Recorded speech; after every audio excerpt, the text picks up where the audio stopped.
Dollar. Dirt and money, no soul. Had to go and get it, ain't no time to kick it. Got a stack and flip for my foes. Dollar. Please tell me you can hear me. Don't turn your back and don't neglect me. Just let me know if you need me. Dollar. Let me watch out for my partners. Keep my money long, get my team strong. Let me run away from my problems. Yo, what's good, original crew, man? We're back. Hey, man, we're back, Jack, straight like that. We got another Rhyme Mango. 19 kids. Parents caught son doing things with his sisters and just sent him to church camp to be fixed. Ain't that I'm gonna try to come up with a more creative title, because that title YouTube ain't gonna allow us to do nothing with. Yeah. But hey, with that being said, before we get into it today, make sure y'all check out the links in the description box down below. You already know where to go if you want to first support. All you gotta do is check out down below. Also, if you enjoyed today's video, like it with a thumbs up. You know anything about what we talking about today? You know, I'm saying, you know. I don't think so, no. Okay. That's fine. All right, let's get it. Let's check it out. Let's see what it's about. Yes, I do. I do now. It just clicked in my head. I do now. Why? Because the 19. But also, something just came in. And the other stuff. Yeah, but the 19 is what triggered. Yeah. Bada bing, bada boom. They have eyes everywhere. For every 45 seconds that you use your phone, there is a secret screenshot that is being taken of whatever your phone is looking at. That screenshot is then used to compile a report, and it sends it directly to somebody that you know. It screenshots literally everything: your messages, your email passwords, your Amazon purchases, articles that you're reading, whose profile you're viewing on Instagram. The things that you do on incognito mode, it is screenshotting your phone at least once a minute. And it's not like it's every minute, so you can time it. If it just took a screenshot, which you wouldn't really know, but if it did, theoretically, you have a minute to do something on your phone that is completely private before another screenshot is taken, but it's not like that. It's just completely random. It's sporadic. I mean, it sounds like something Palantir would do, or some shady defense contractor that works for the NSA. But it's just an app that you can download on your phone. A public software that anyone can willingly install on their phone and their devices. And there is a company making tens of millions of dollars in revenue every single year because people want a screenshot of their phone taken every minute. It's the Covenant Eyes. It's a software that you install on all your devices that monitors and makes sure that you do not watch any explicit videos where adults do adult things. And in the event that you do, the software will take a screenshot of your phone, whatever page and video you're on, and send it in a weekly email to your wife, husband, church leader, boss, accountability partner, whoever they might be. It's a spying on the phone? Or? They call it not spyware, shameware. Okay. Do people know when they are being someone installed it? Oh, so they willingly install it. Oh, okay. So it's not a secret. No. Okay. You willingly do it. One Redditor breaks down the Covenant Eyes like this. This is from a few years ago, so there could have been a bunch of software updates, but there are three main services it has: screen accountability, website blocker, and safe search. Screen accountability being the most important. Quote, it's their patented software that will periodically take screenshots of your screen. AI then will analyze it, and then it blurs all of the screenshots slightly, and then you and your accountability partner get a weekly report with some of these screenshots. And if you didn't look at X-rated videos, then the report will just say you didn't look at X-rated videos. It encourages you to look at their screenshots for anything that they might have missed. And if you did look at X-rated videos, it will attach those specific screenshots, and it will report to your partner that you tried to look at X-rated videos. The website blocker will block any website that is mature. So you can set it to like teen mature, adult mature. And teen mature, I believe even Reddit is hard to get on. Interesting. Safe search will make sure no explicit content comes up on any search engine, and all of this data gets sent to your partner.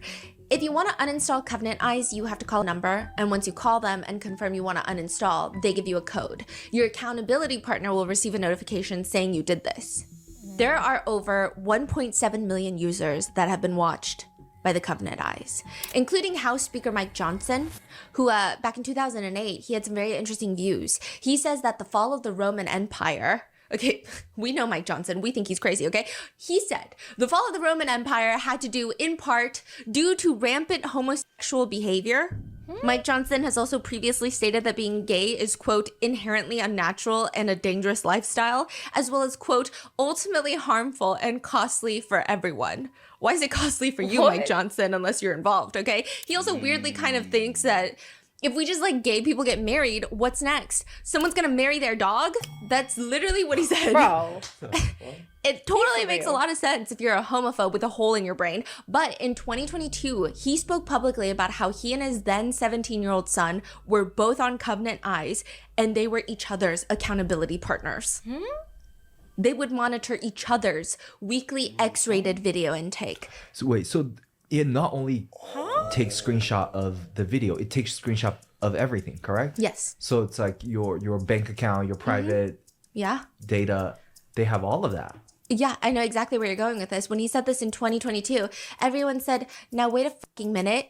Is that not a safety hazard to the United States of America? Yeah, but he never addressed it. He just said, Covenant Eyes is the software we've been using for a long time in our household. It scans all the activity on your phone or your devices, your laptop, tablet, what have you. We do all of it. And then it sends a report to your accountability partner. So my accountability partner right now is Jack, my son. He's 17. So he and I get a report of all the things that are on our devices once a week. If anything objectionable comes up, your accountability partner gets an immediate notice. I'm proud to tell you my son has got a clean slate. Wow. Yeah. Okay. Perhaps weird. he no longer uses it because he is a sitting member of Congress. I don't know, but it's just alarming. But what happens when you have Covenant Eyes and the content being viewed is not on a legal X-rated website? What if the content being viewed is not even legal and is just one of the most morally bankrupt, ethically bankrupt things that you can do on an electronic device that involves crimes against children? If there is CSAM, does it send an alert? Who gets alerted for that? Because that is what reality TV star Joshua Duggar gets arrested for. This is the case of the Duggars and the 3 arrests of Josh Duggar and more recently Joseph and Kendra Duggar and all of the potential crimes in between. Oh, wow. She said Josh, Joseph, and Kendra. Kendra These too? two and that one. Arrested? That's Even the daughter? a child. We go get I know about the yeah. Cause we just found out about the Josh one in the that video. in that what's called video, the top 7 7, 5, 7 Something or like whatever reality TV. Then right after that, it was like a week or two after that. Joseph, but I didn't hear about nothing, and I don't even know much about the Joseph one. All I just saw he was arrested, and I'm like same type of time his brother on. What the fuck is going on, bro?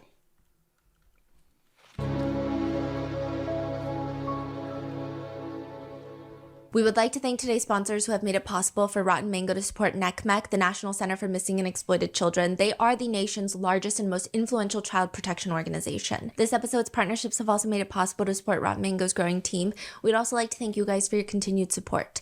As always, full show notes are available at rottenmangopodcast.com. A few intense disclaimers, including religious trauma, grooming, incest, CSAM, CSA. Please watch with caution. This is going to be a multi-episode series, so please take breaks whenever you feel overwhelmed. All the information is also publicly available. Any netizen comments, speculations, theories. You signed up? You signed up for this? She be like, I mean, I ain't got no choice. I'm here now. oh Lord, y'all. I just hate hearing about sick stuff like this. I thought she was gonna be covering old boy next. But I guess she gonna do this. Yeah. Then probably cover old boy. Yeah. Oh Lord. And old boy, y'all know who we talking about. But okay. Mr. Wannabe Singer. Or allegations or opinions of netizens. Legally, a lot of people are innocent until proven guilty, of course, except for the legally confirmed convictions that we're going to get into. Right. And lastly, a lot of statements and quotes may be condensed for brevity. This is just going to be a massive deep dive. And another thing to note, this is not a take on religion. This is not me sending my ideological beliefs into the ether and hoping that you latch onto it. This is just a breakdown of the Duggar family and their beliefs. I have a whole wall of the cast of characters that's behind me of every single Duggar family because there are over 20 members of the family, and then their spouses that get entwined into the family, and then they all have like 50 trillion children. And you'll see why, because they don't believe in... Anyway, we're going to get there when we get there. If you want to know who the Duggars are, all of their first names start with a J. So all the J's. Josh, Jana, John David. I noticed that. Okay. Okay, so Kendra is Joseph's wife or girlfriend. 9 times out of 10. Significant other. I just said 9 that. times out of 10, possibly. Oh, okay. Well, it'll True, probably true, be 9 times out of 10, it'll be wife. True. Yeah. Like, these are all the Duggars. Even when it doesn't make sense, they really stuck to the theme of naming everyone with a J. Josh, Jana, down. John, Jill, Jessa. Why not Jessica? Here we are. Ginger with a J. Joseph. I forgot his name. Joanna. Jeremiah. Jedediah. Y. Jason, Justin, James, Johanna, Jordan. And everybody got the J out the Jim Bob. That's some controlling shit right there. But don't get it twisted. I know some people be wanting to. Yeah, but some people do that, but Yes, some people do that after. But you got all these. Eventually I'm gonna get tired. Eventually I'm gonna get tired, bro. And so 1, 2, 3, 4. This is the order of the siblings. There's 19 siblings. Oh, I did forget those because there's others. Jackson, Jennifer. I can't. Josie. Okay. Oh, his name is total, Josiah. 19 children birthed by one woman, Michelle Duggar, and her husband, Jim Bob. Some people call him Jim Boob. Some people call him Boob. Some people call him Rim Job. It just matters on how much you dislike this character. Yeah. What? Yeah. And so all of the Duggars, the original Duggars, they've got a J in their name. And then a lot of them, they get married very early on, like when they're 18, 19, 20, they get married to the first person that they start dating. Their first kiss is usually at the altar. We'll get in there, but they are the people right next to the Duggar family. So the 1, 2, 3, 4, 5, that's their birth order, basically. Yes. And then Oh, all the so people all next these to them birth are their spouses. And then this little number in between is how many children that they currently have. And Woo! I was wondering what the numbers. I was like, because some of them got the same. I was like, what's going on? But then I was like, up there has 0. I was like, I didn't know what that was. 0. These are not married, so these 6 Well, are. they look young, super young too. Except for James. James look Yeah, like he'd be maybe. like 18, 19. Even Jackson kind of look. I don't know. Well, yeah, but okay, so 7. Josh got 7. Jessa and Ben got 6. But I'm wondering, is this the order of the birth too? What? Right here, the 1, 2, 3. That's 4. what she said. Oh, okay. Yeah, Okay, that's okay. that number beside 1, 2, 3, 4, 5. That's the birth. Yeah. people, netizens, love to track the number of Duggar grandchildren. It's like a thing. We're going to get into there. Yeah. But first, Noelle Biderman is worth $40 million. Or at least that's what the estimate was at the time. And Is Noelle Noelle on the board or no? Noelle is not. Okay. But Noelle Biderman is about to have a really shitty day, which Noelle sometimes leans into. He has been known to be the most hated man on the internet. Who said that? He said that. He said it's all self-proclaimed. You're on the internet, you most likely have never even heard of Noelle Biderman. So like, why does he think that everybody hates him? July 12th, 2015, employees of a media company called Avid Life Media, run by Noelle Biderman, they walk into their Toronto office. This is like a corporate office. They open up their work laptops, and almost in unison, the AC/DC rock song Thunderstruck starts blasting on every single fucking computer. It's like when you're listening to something, you don't pause it, you just close your laptop screen so that the next time you open it back up, it automatically starts playing. What's AC/DC rock song? It's like a rock band. They're goats. It's a very particular style of music. It's good. It's good. Okay. So it's just a crazy rock song. Yeah, They're yeah, really yeah. loud. Okay. I mean, they're famous, but what are the odds that every single employee at the office last night was listening to AC/DC's Thunderstruck on the highest volume and then closed their laptop and then opened it up at 9 a.m. in unison for it to be blasting again? Very unlikely. All of them are trying to turn off their sound, mute their computers, and then a message pops up. We are the Impact team. We've taken over all systems in your entire office and production domains, all customer databases, source code repositories, financial records, emails. Shut down AM and EM. It will cost you, but non-compliance will cost you more. We will release all customer records. Which AM and EM, if that were a grocery store or even like a frozen yogurt chain, that would be disastrous. Customer database just released to the public, but it's even worse because AM, EM, I'm sorry. AM is Ashley Madison and EM is established men. These are dating websites for cheaters.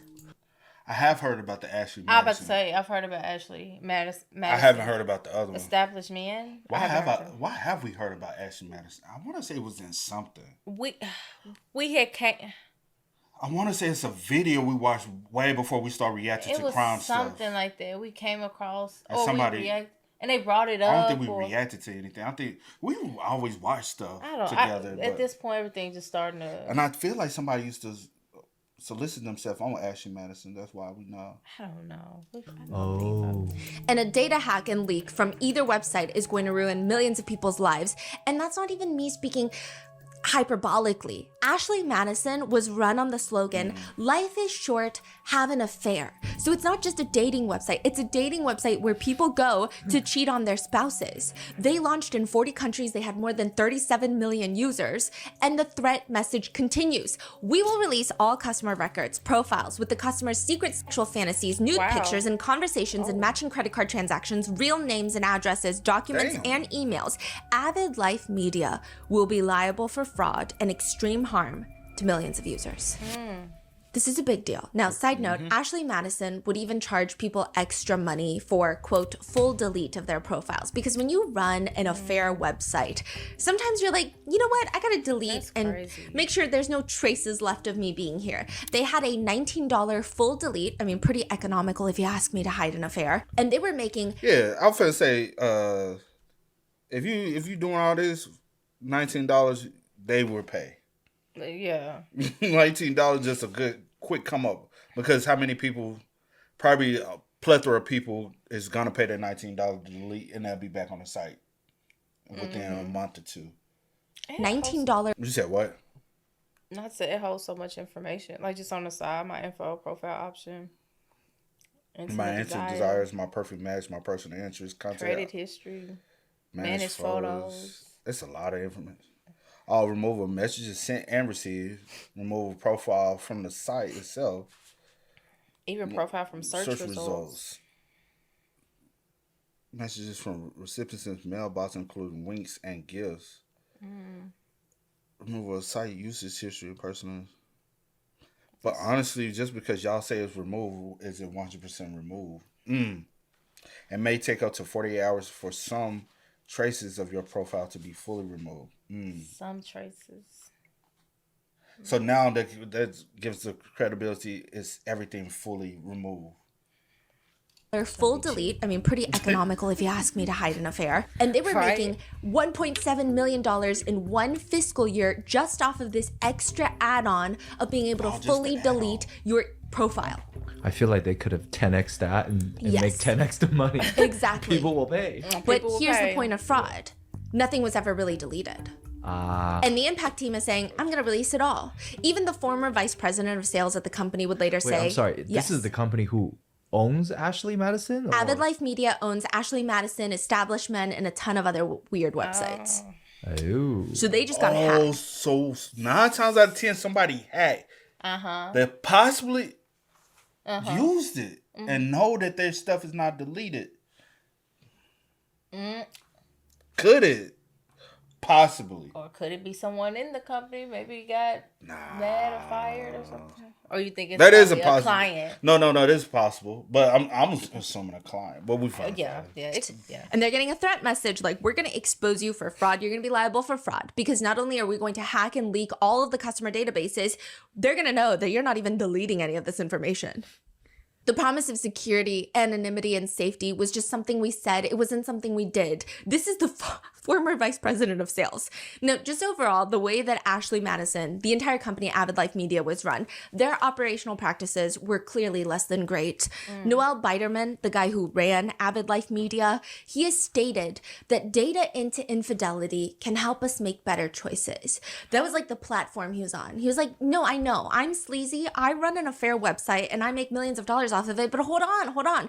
This is really good data that we can latch onto, and we can make people have better marriages. We can help women make better choices. So it's only now with the advent of a site like mine that you can look at huge data. That's really robust. That's really interesting. And so for the first time, we get a chance to see what society's behaving like.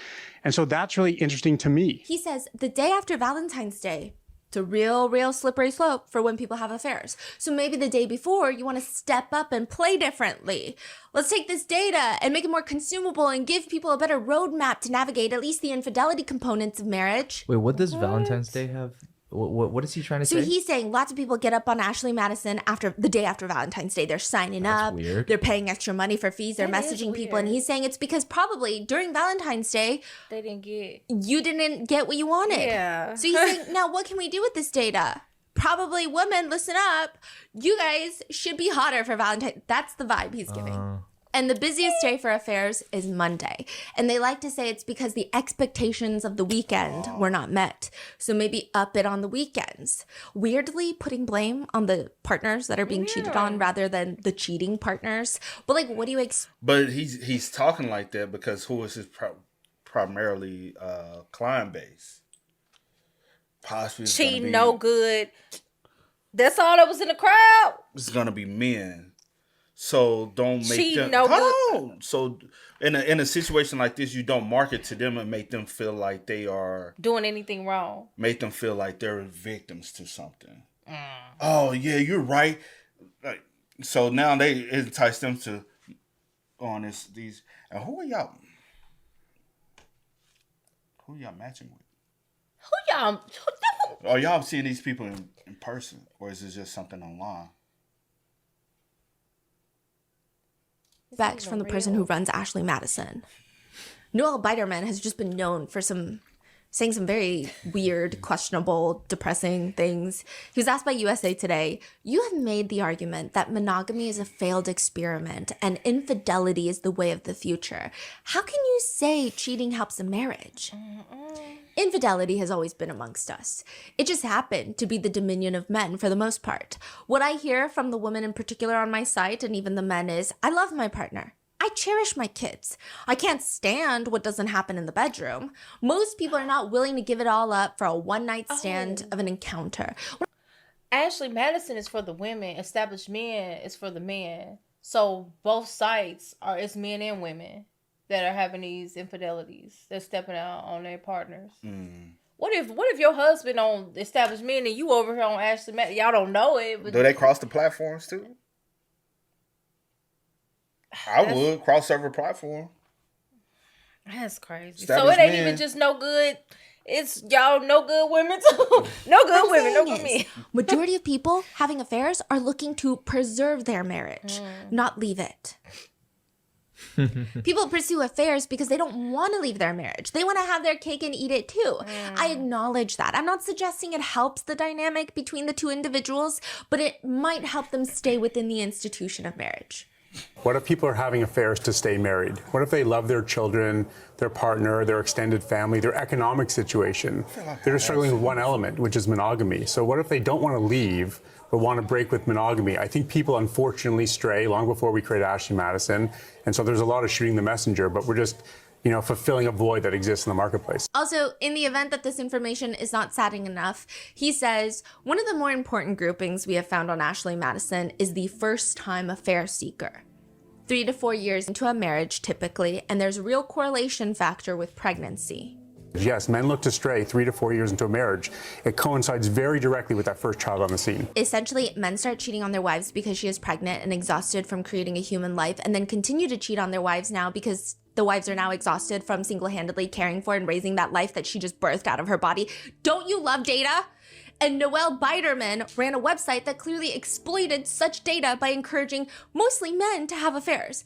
Now, side note, Noelle Biderman, I will say he did have access to some weird information that I don't know how accurate it is. I don't know if any of the conclusions coming from said data is important to anything. I'm not entirely sure. He just like dropped random nuggets of statistics here and there, and I'm just gonna drop it for you.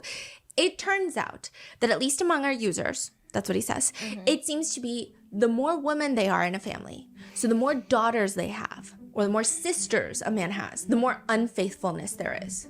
They also study cheating astrological signs. Their finding is Pisces. More sisters? The more sisters, the more women he has in his life, the more likely he is to cheat. Pisces men and Gemini women are the least faithful on their website. And ultimately, Noelle's... The least faithful? Oh, okay. Oh, what? You said Pisces and Geminis. Can you see that? I don't know. People. I'm saying, you know, Geminis typically, yeah. I don't know. What birthday is Pisces? My brother Pisces. I was saying, what's the birth? Oh, it's like February something to March something. Is your cousin Pisces? Is she? She's Aquarius. Pisces men and Gemini women are the least faithful on their website. And ultimately, Noelle says, but is it really my fault? Yeah, I am the most hated man on the internet, but if I shut down Ashley Madison tomorrow, do you intellectually, genuinely believe that a single affair will not take place? You're shooting the messenger. This is societal life. So what happened with the whole hacking, leaking situation from the Monday? Yeah, so they get that, leak. Yeah. They're like, we've got all your customer databases. We're about to leak it. Shut down Ashley Madison and shut down established men. And they don't. So then it gets leaked. It gets leaked and it's an implosion. And someone on this board is involved in this leak. Okay? Now, but because everything must come back to this, as always, Noelle Biderman was in the Epstein files. He was being introduced by a third party who emails Jeffrey Epstein and Noelle, writing, "Hi, Jeffrey. I hope all is well. I want to introduce you to Noelle Biderman, who was the CEO of Ashley Madison and is now experiencing some of the downsides of their scandal. I was hoping that when Noelle is..." This happened in 2015. And for those who want to know why we didn't do her videos based on this, we ain't gonna. YouTube don't want our channel to touch it. We got flagged last time we touched it. Yeah, we did something. Put gap flags. And I might have to do. It's very weird, but anywho. Next in New York, that the two of you could meet and maybe you could help him think about life after a scandal. And in general, I hope all is well. Irrationally yours, Dan. Irrational. Indeed. Irrationally. Dan. Okay. But why was Avid Life Media targeted by this impact team of anonymous hackers? Wait. Why is Noelle trying to get connected with Epstein? Yeah, we don't know. That's a good. It doesn't seem like they met. There's like a few back and forth emails that I could find. I mean, there's no definitive response of if they did meet or did not meet, but there's no confirmative email of like, hey, so nice to meet you.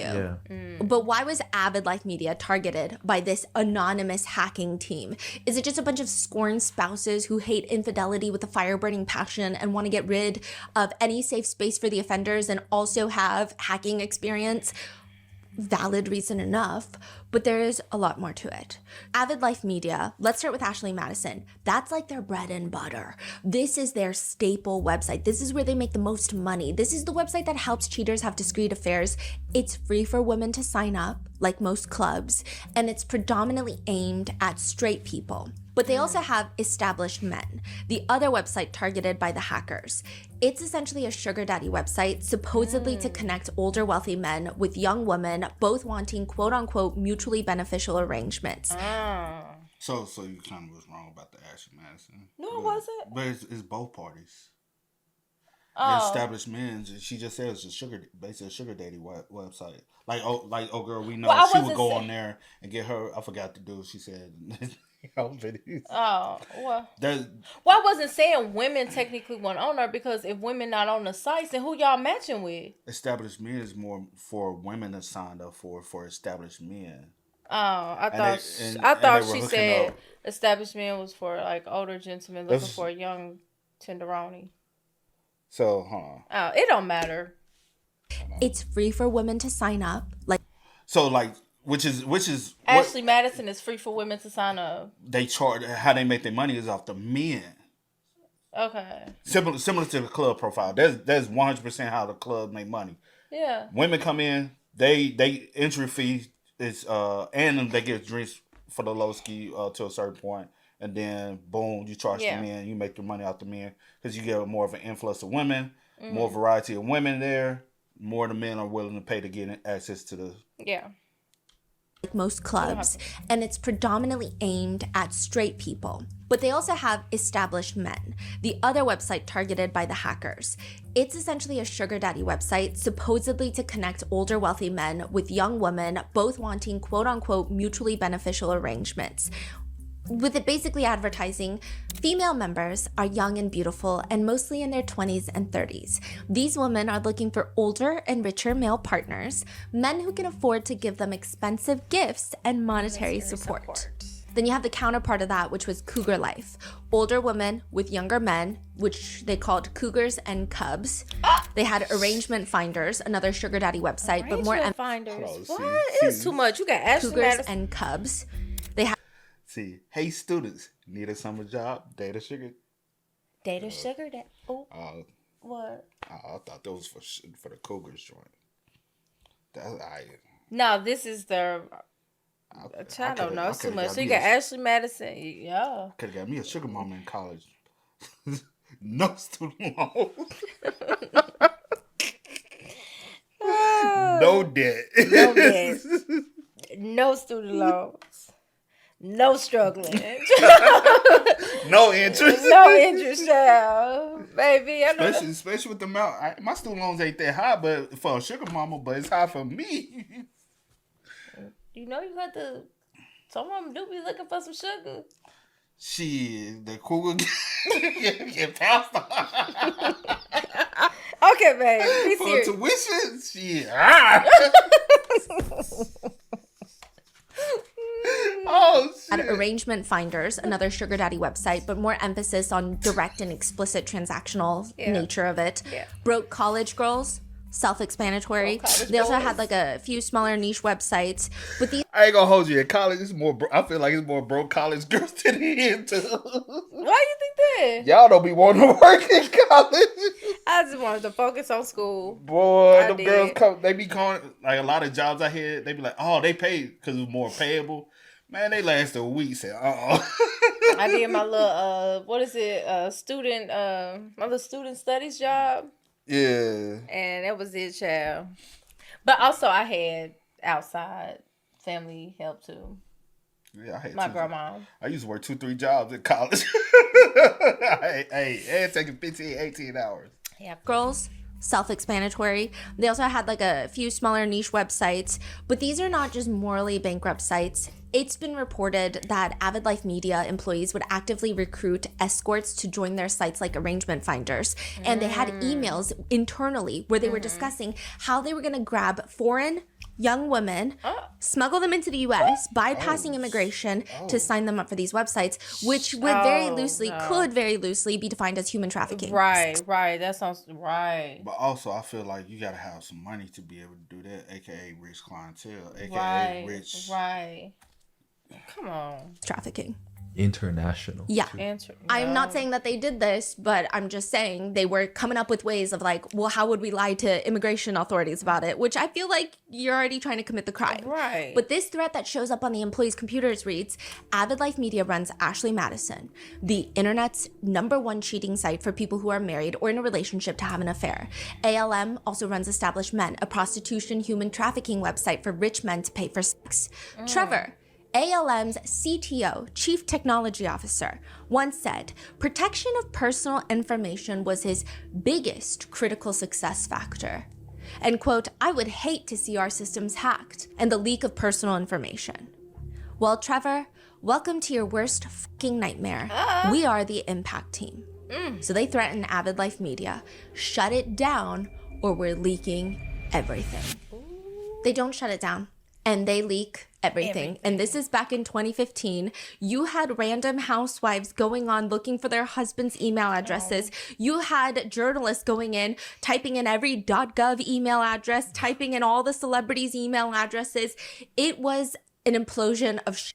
Wow. The damage was done. Profiles, billing information, addresses, full government names, messages are all exposed to the public. And the expose aspect is multifaceted with this one. Like, you obviously have the cheaters being exposed, but you also have Ashley Madison being exposed, and not just for their god-awful security measures that a 5-year-old could probably vibe code these days. One of the main things being exposed was the fact that Ashley Madison created more than 70,000 female bots. They had bots, and these bots were supposed to contact men, basically tricking men that they were talking to a woman who wanted to sleep with them, but they were just talking to a line of code. That makes sense. Yeah, because what woman is signing up for this website? If a woman wants to have an affair, she could probably just go to the grocery store. In the US alone, there were 19 million profiles, and 16 million of them were men. So who the hell are they talking to? It's not a local woman in their area who's hot and horny, okay? It's a bot. And the coders would even sit there coming up with their best lines to entice the paying men who want to have affairs. And these are a bunch of dude coders, because you can tell. Yeah, so this is before like ChatGPT times. Yeah. Because today. Yeah. And so they're writing. Yeah, I do know they were doing that during the OF surge too. A lot of these dudes, a lot of these girls who y'all think are behind those accounts are actually dudes who telling the girls what to say just so you can keep tricking. And then what the dudes would be like, hey, you give me a cut. Because you know that it's one, like management. You know that one guy, he was the one, I can't remember, I won't say any names because I really don't remember. It's a plethora of them. But I remember one in particular, he was the one that was doing all the messaging. Yeah, sometimes it is the dudes. He just have girls that are friends, they send him a little sexy photo. He cut him a little check. And then he upload them and send it to him or whatever. But he's the one like behind everything. Y'all thinking it's a whole dude. Because the girls be like, shit. Like, it's just a bikini I'm getting a little photo. something cool, whatever. It's something I already posted anyway, probably. And I can get paid for it, but I ain't got to waste my time with them. They like, cool, whatever. And the dudes want to be doing all the work. Now, there is a new age of PIMP, I'm just saying it like that. Yeah.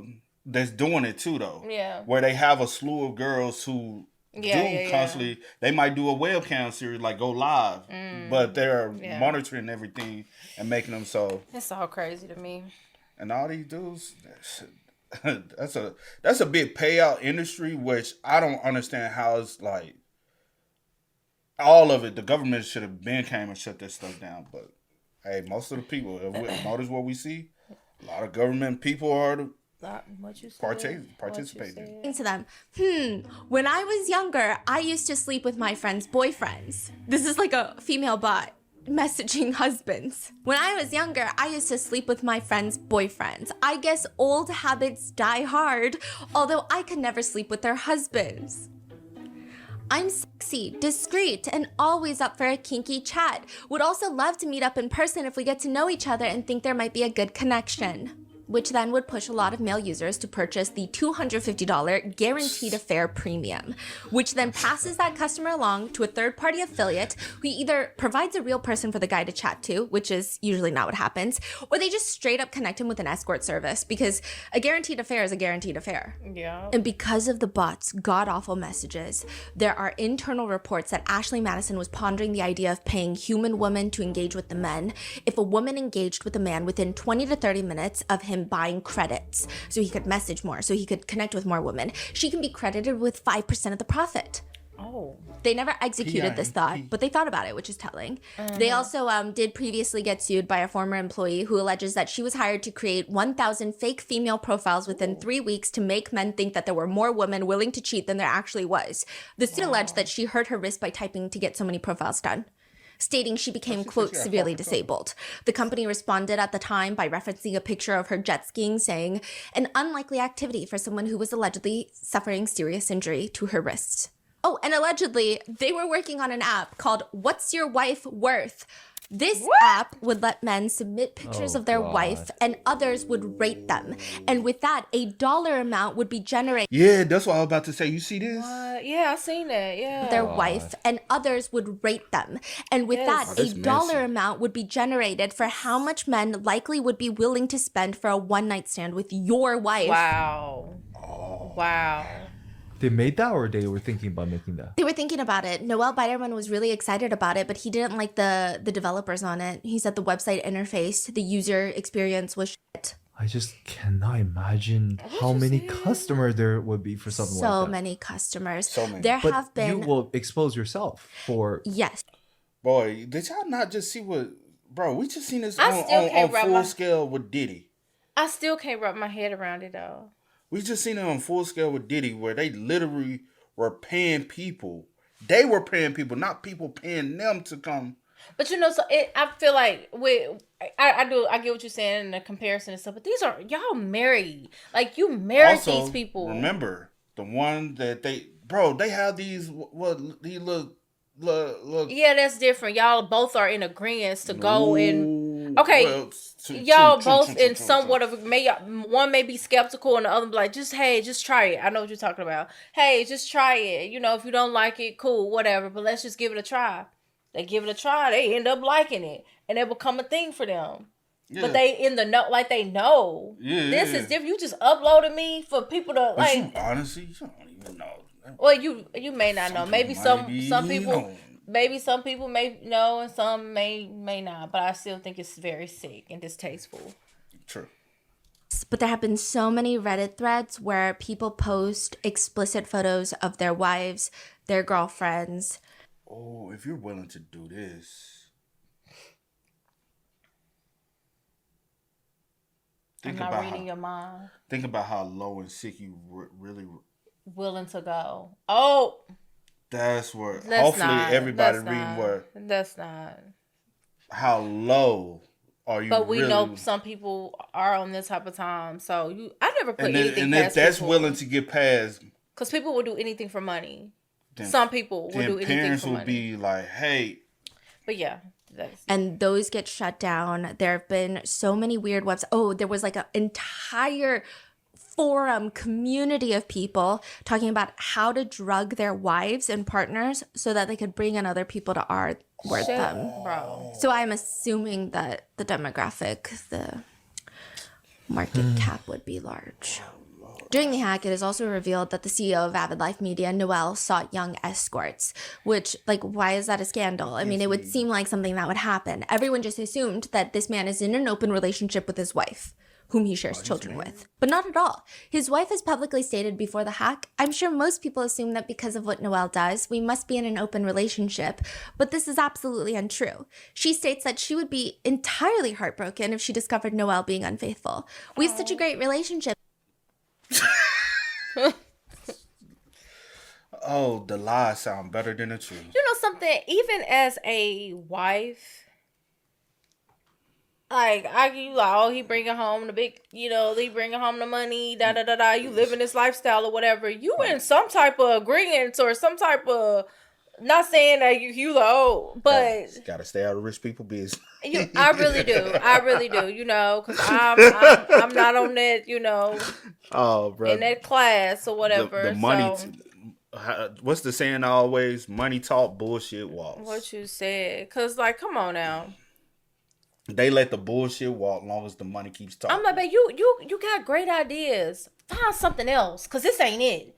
I'm not about to be married to somebody that's out here promoting. But if I could spend every day on Rodeo Drive going to the luxury, and I could drive my dream car, and I could live then in you this, just turn a blind eye to it, huh? My dream home, and I ain't got to work. Baby, go do whatever you want to do, because this is going to make me happy.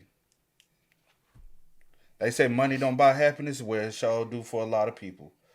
Because how we always see a lot of things, people be like, would you rather date a broke faithful man or a rich cheater? And a lot of I be going in the comments sometimes just scrolling to see, and a lot of people say, shit, I'll be wiping them tears with them $100 bills. I see it all the time. And I'll be like, Yes. To each his own. Do you, boo? Whatever makes you happy. You say that now because you may not be in a situation, but let's be real. But some people do put up with stuff like that. A lot of people do. A lot of people They will put up stuff with stuff like that. Especially if you have kids and stuff, you'll put up with a whole bunch of stuff. If the person, whoever is doing right, or if someone is just the primary breadwinner, and you you a stay-at-home mom or stay-at-home wife or whatever case may be, you will put up with a whole bunch of stuff just to be taken care of. Especially if you like you said, if you stay at home, you ain't got to go out here and you can just spin. We see it time and time again from athletes. They have little stipulations, as long as you don't bring them home. As long as you don't bring them Some people don't even mind with that because some people have allowed it to bring. Look, babe, some people, but I'm just saying some have stipulations as long as you don't bring them in this house and in our bed and stuff like that. Like long as I don't see them and as long as I don't. This is just weird. Some allowed to cross that line and once you. But I mind my business. Whatever.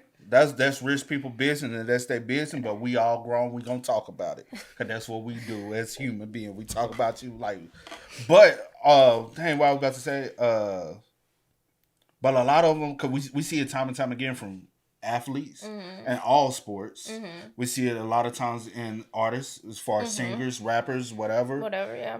That's always has been a thing, and we've seen it a lot of times. Bro, we done seen where back in the day, an entertainer literally would have a whole nother family right down a block from his main family. Have a side chick with the kids and say, "Baby, I'm going to the store." He down there playing house with the other family. We've seen it, bro. Like let's not. Yeah. And the wife be like, "Long as they don't come to my front door, long as she stay down there in her house, I'm gonna stay in mine, and as long as you ain't embarrass me in public." And it's the truth. Whatever works for you. But actors and all. Now politicians and all. Because everyone has a little money and power, I guess. Feel like they can just do whatever. And are open about our needs, that it would really come as a big surprise. She says that she supports her husband's career, though, because he looks like a villain trying to tear apart relationships, that he's okay with infidelity, but in reality, all he's doing is bringing light to something people turn a blind eye to. He's not afraid to ask really tough questions. I imagine that she was the one asking tough questions when the affair was brought to light in the hack. And a lot of people were actually asking a lot of tough questions. Hunter Biden was named in the leak, to which he denied all involvement and stated that someone else clearly made an account using his email. Which, side note, there is no email verification needed, so that could be very well true. But Hunter Biden is not particularly known as someone who doesn't have affairs. His most notorious affair being that with his own sister-in-law after his brother passed from brain cancer. There's that. What? Yeah. That was a whole thing in the Biden era, yeah. The husband of a Real Housewife of New York was exposed to have an account. He stated he made one foolishly with a group of his buddies for hee-hee-ha-has. A Florida Circuit Court judge, who was then a prosecutor. This is the guy that prosecuted Casey Anthony. He was found in the leak, and he said, "I hope the public will judge me on my 35 years of service and not a bad mistake." He says he never cheated. He just signed up out of curiosity. One Republican Party member was also outed for having a profile, and he said, "I did it for opposition research. I needed to see what the fucking Dems were doing." A Christian YouTuber, Sam Rader, and his name starts circulating on Twitter associated with the data leak. This is a Christian couple that makes Christian videos where they're like, "I serve my husband." And you know what? I have religious trauma, so I can have a little bit of sass with this one, okay? But it's all like, "This is how I serve my husband. I never question his leadership." And I'm like, I question literally everything in everybody's life all the time. Like, you should question more. You should have more question marks in your head, girly pop. But he was associated with the data leak. He says that during this time, this was a very vulnerable time in his life. He was working as a nurse and taking care of their firstborn son. So he was very overwhelmed, which naturally one would think that the way to decompress from life being overwhelming is to, I don't know, take a fucking bath, take a Xanax if you must. But he says when life got overwhelming, he wanted to start a morally, emotionally, physically overwhelming act of cheating on his spouse. He says, "I didn't want to leave my family, but I wanted something exciting in my life." His username was dirty_little_secret_man. Dirty little secret man. He has since gone on to state, "This is an issue that is in our past. This was before I got onto YouTube." Yeah, because that makes it better.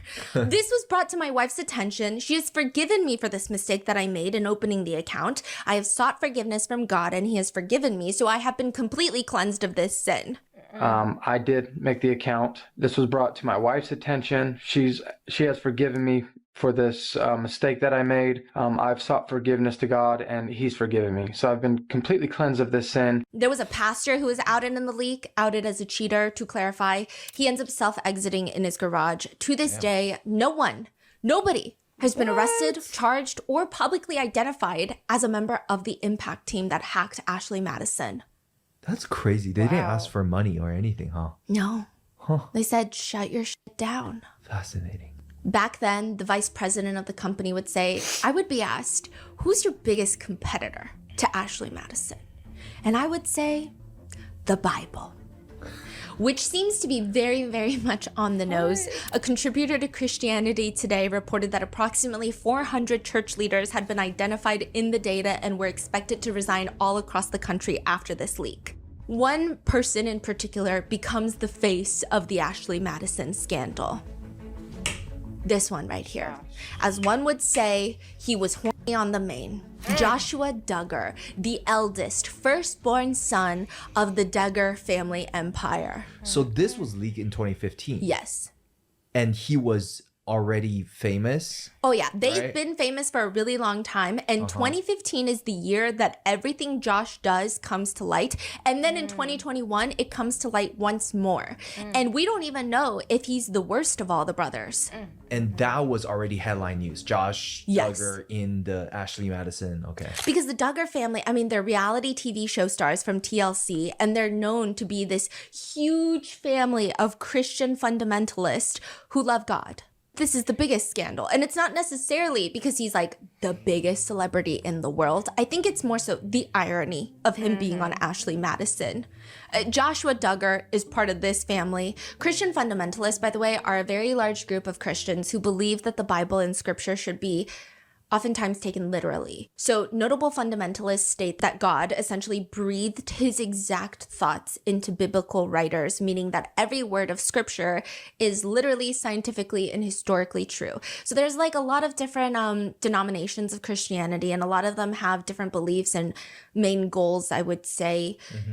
Fundamentalists are hardcore. And they're not that common, right? They're huge. It's a huge group of people. Yeah. I mean, depending on the severity, not the severity, the intensity of how fundamental they are, it gets a little bit smaller the more extreme you get, but it's a huge group of people. Huge group. They want to go back to the basics, the fundamentals, hence fundamentalist. You'll often hear them being referred to as fundies. They fucking hate that. Yeah, most of them don't like that. But that's what people will call them. There's like snark pages on Reddit, like fundies. There's a really good YouTube channel, Fundy Fridays. She like dissects all the Christian fundamentalists. I love her channel. I think she runs it with her husband, boyfriend. I'm not sure, but so good. But this is just like one group of fundamentalists. Is she a Christian or no? I don't think so. I don't know if she has a background of religious trauma. I'm not too well versed in her lore, but she's incredible if you want to deep dive into, because there's so many different groups of fundamentalists and so many different fundamentalist leaders. She like dissects the shit out of each one of them. But there seems to be a lot of fundamentalists who do have differing beliefs. So you got a large group of hardcore fundamentalists who hate secular culture. A lot of Christians, like a lot of people with faith, will partake in certain aspects of secular culture. They'll still watch TV shows, even if the TV shows, I mean, there's differences. Wait, they don't watch TV? No, they don't even have They're a TV. on TV? They're on TV. They're on TV but don't watch TV? I know. It's like Mark Zuckerberg's kids don't have Facebook. What the fuck? No way. Yeah. They don't watch their own show? No, I don't think so. Wow. Okay. Yeah. So a lot of Christians, I mean, some of them, because I grew up Christian, not me like having religious trauma right now, but a lot of them will not allow you to even watch any sort of show that has anything that is against the Bible. So witches, magic, Harry Potter's a big one, and it has nothing to do with J.K. Rowling being transphobic. In fact, that probably would have, my old pastor would probably have loved that, but you get what I'm saying. Like it's a, you know, if there's something that is ungodly, they don't want you to watch it. Some people are more relaxed about it and they're like, I watch fucking Game of Thrones and I watch nasty stuff on screen, I might look away, but I still watch it. It's just a movie. It's just a show. It's fine. But historically, fundamentalists typically do not engage with any secular culture, with many of them believing that rock music specifically is akin to the devil's soundtrack to life. Drums could potentially be demonic. Women aren't even really allowed to wear pants for a lot of fundamentalists, only dresses and skirts. So many fundamentalists, they see the Bible as a document that is perfect and so literal that questioning any part of it means questioning all of it. And once you start questioning all the Bible, are you even a person of faith? Joshua Duggar and the entire Duggar family are reality show stars that were like the face of fundamentalist Christians for almost a decade. That's why they had their own reality show. That and the fact that Michelle Duggar and Jim Bob, they've got like 20 kids. Like, I'm going to run you through all of them in a second. Joshua, at this point, though, in 2015, when the Ashley Madison scandal happens, he's 27 years old. He's married to Anna Duggar, and at that point, they have 4 children. He was the executive director of FRC Action. So, like, I need to give you all the information to know why this scandal was a big, huge, colossal failure for the Duggar family. FRC is the Family Research Council. Some call it a right-wing think tank. Others will call it a hate group. It has been declared a hate group, by the way, by Southern Poverty Law Center. So this is not me just like throwing around the word hate group. Their goal is to produce policy research from a self-described biblical worldview. The core agenda revolves around 3 pillars: faith, family, freedom, which means anti-abortion legislation. They focus on trying to ban abortion at every level. They want to support what they call fetal personhood laws. They oppose most, if not all, LGBTQ plus rights. They literally fight same-sex marriage as if someone wants to marry them, which is what I would just call delusional self-flattery. They fight. They stay up and fight gender-affirming healthcare. They push for clauses that allow medical workers to refuse treatment for things like birth control, abortions, and they defend prayer being required in public schools. And they also actively oppose the Equality Act.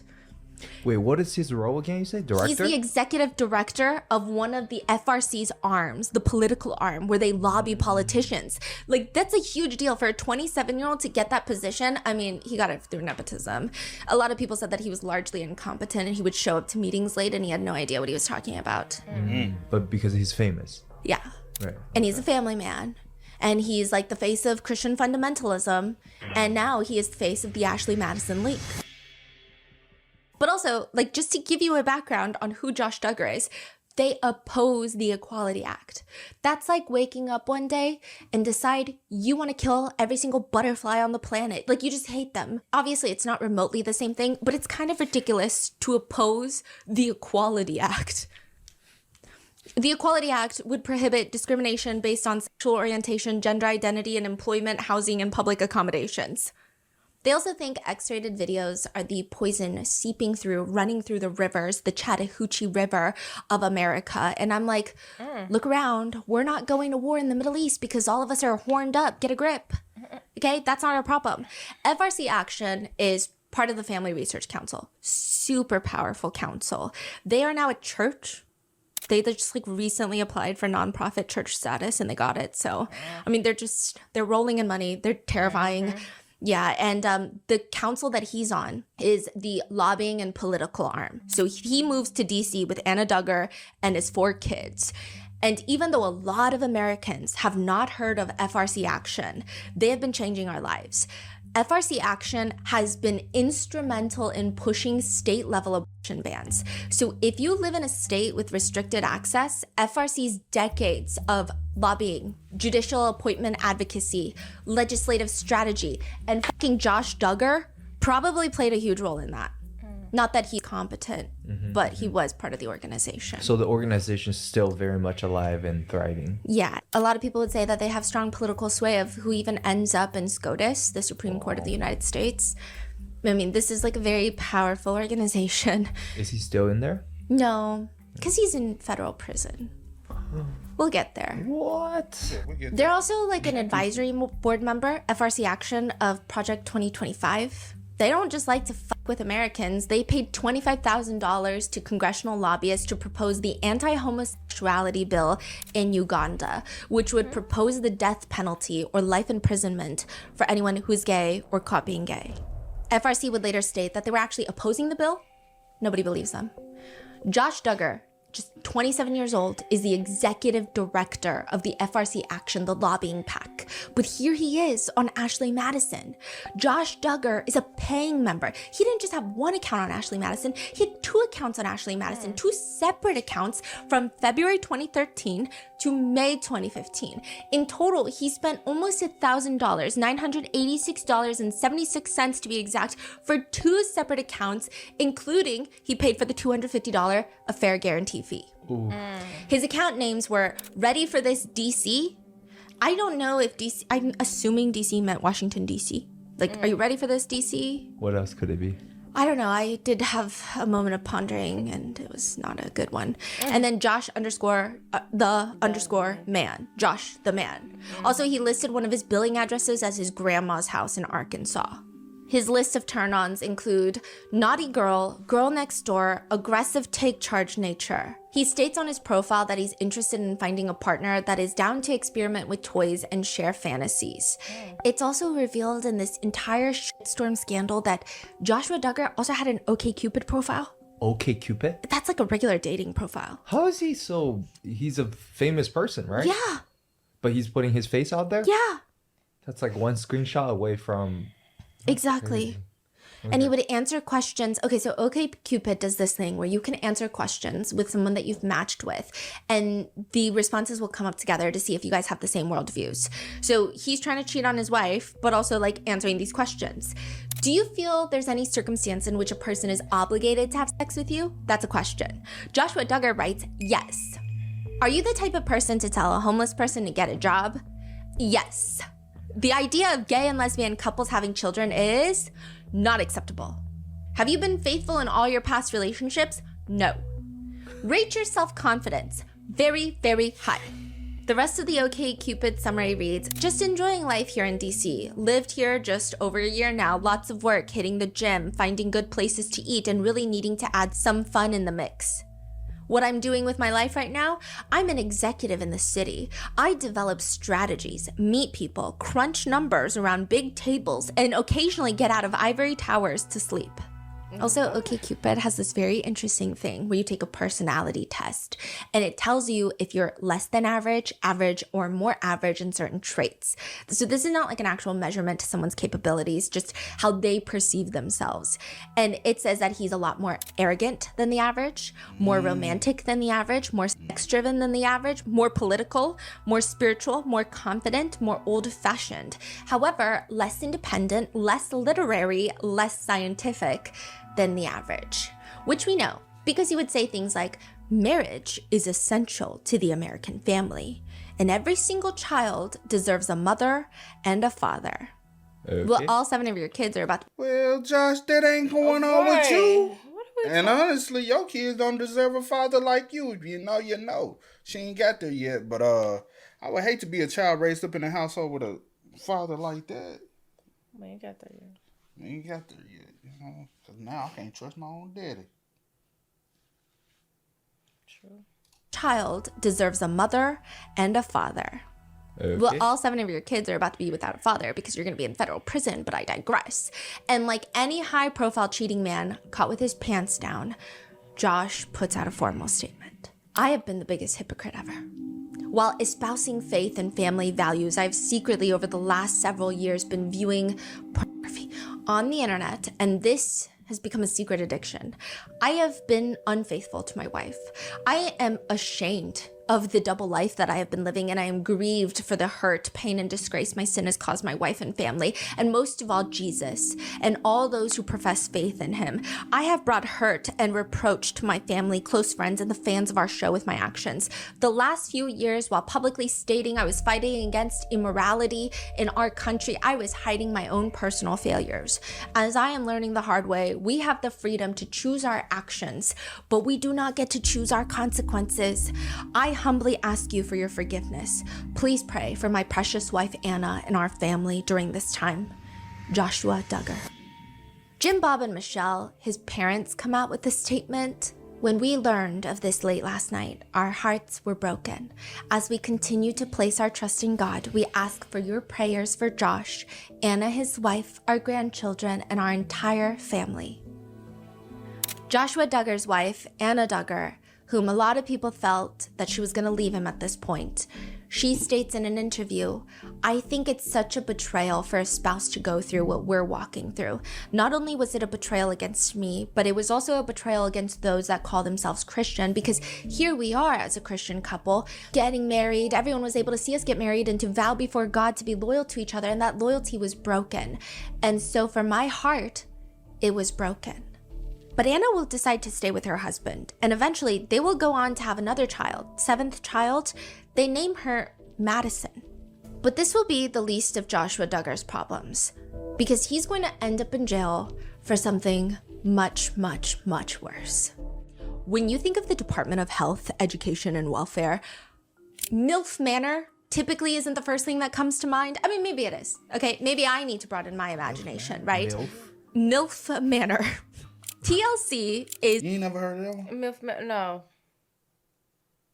No, I have not. So we got MILF Manor, so they not have heard of the show or nothing. Yeah, I haven't. Yeah. Gives me very much so older single women. Yeah. Who lives in this extravagant life. That's what I'm assuming. Yeah, that's in my imagination, right? MILF Manor. TLC is the reality show channel. It actually was never that in the beginning. It started off being the Learning Channel, and it was funded by the Department of Health and NASA. Didn't they used to have on TLC like I think when I was younger, like they had a show where like paramedics or was not paramedics. Oh, where like freak type of. They used to go to different calls, 911 calls about, and then they film the like picking up the person from like the house and they like possibly get shot or something, and they film like the whole trying to. I thought you were talking about something else. I swear, I feel like you probably do, like if you used to watch it and stuff like that. Oh, TLC show about. Let me see, pyramid. You have to. I said TV shows.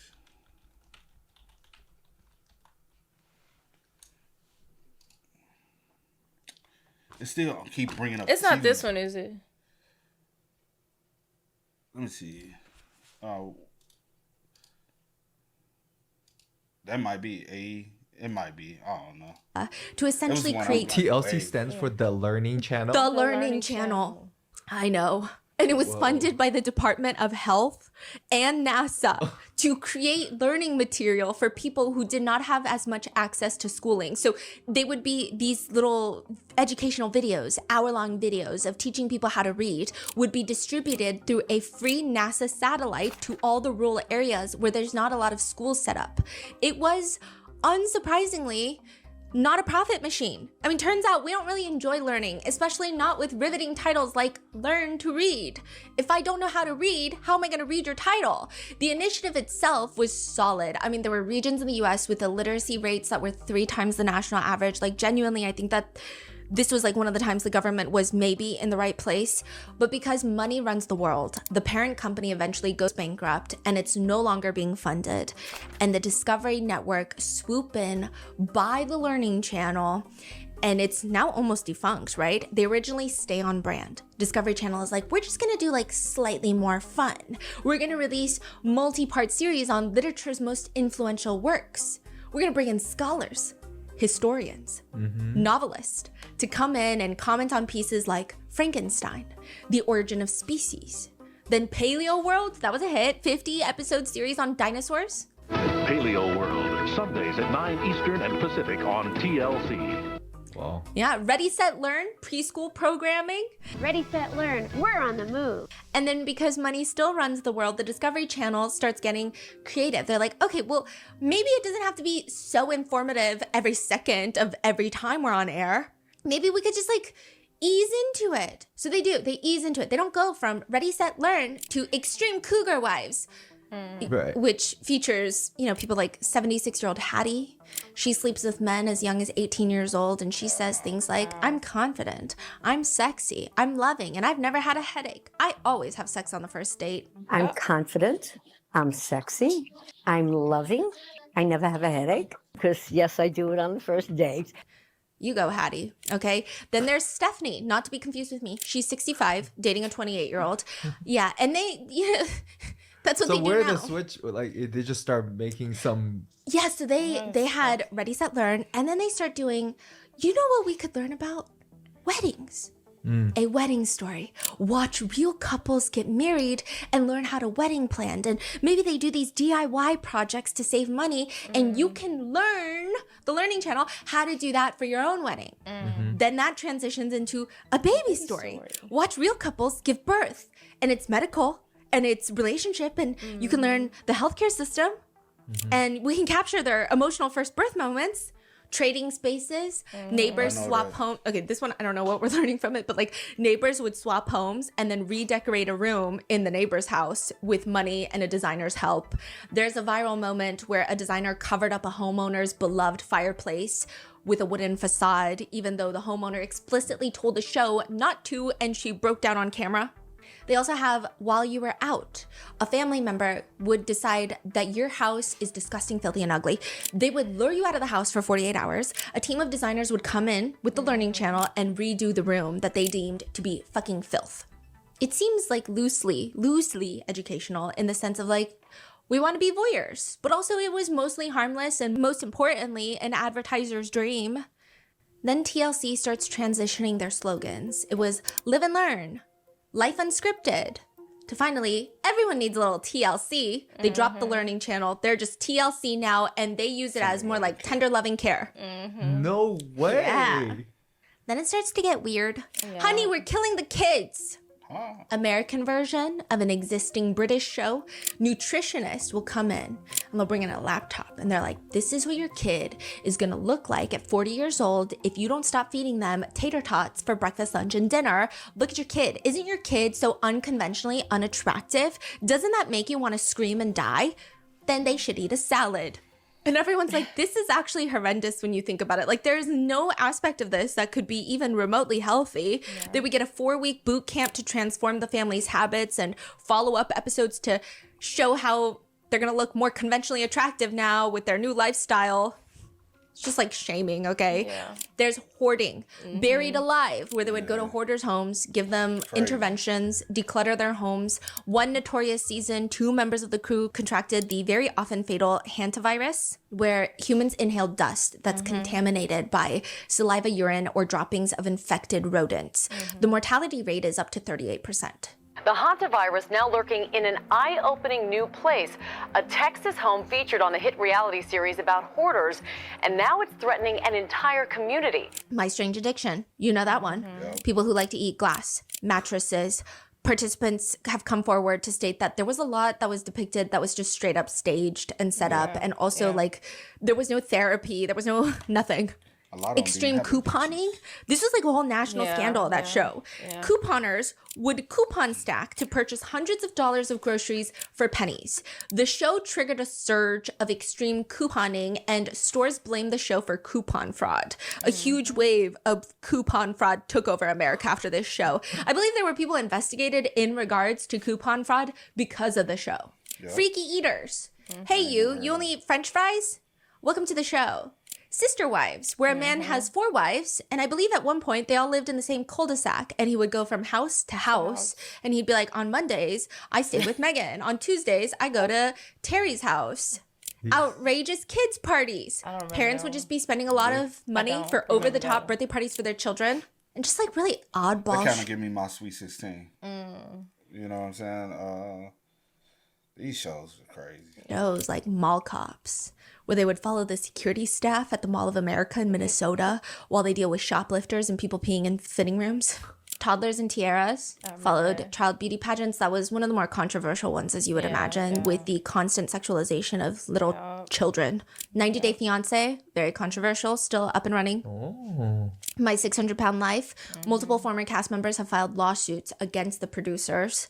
Here Comes Honey Boo Boo. Yeah. That's a whole other situation I could do a whole episode on because Honey Boo Boo's mom ends up staying with a child sex offender. Breaking Amish, where they allegedly filmed former Amish people leaving their communities in real time. Social media investigations stated that that was all fake, that these cast members were actually had left their communities years earlier, so the show was not that accurate, but more staged.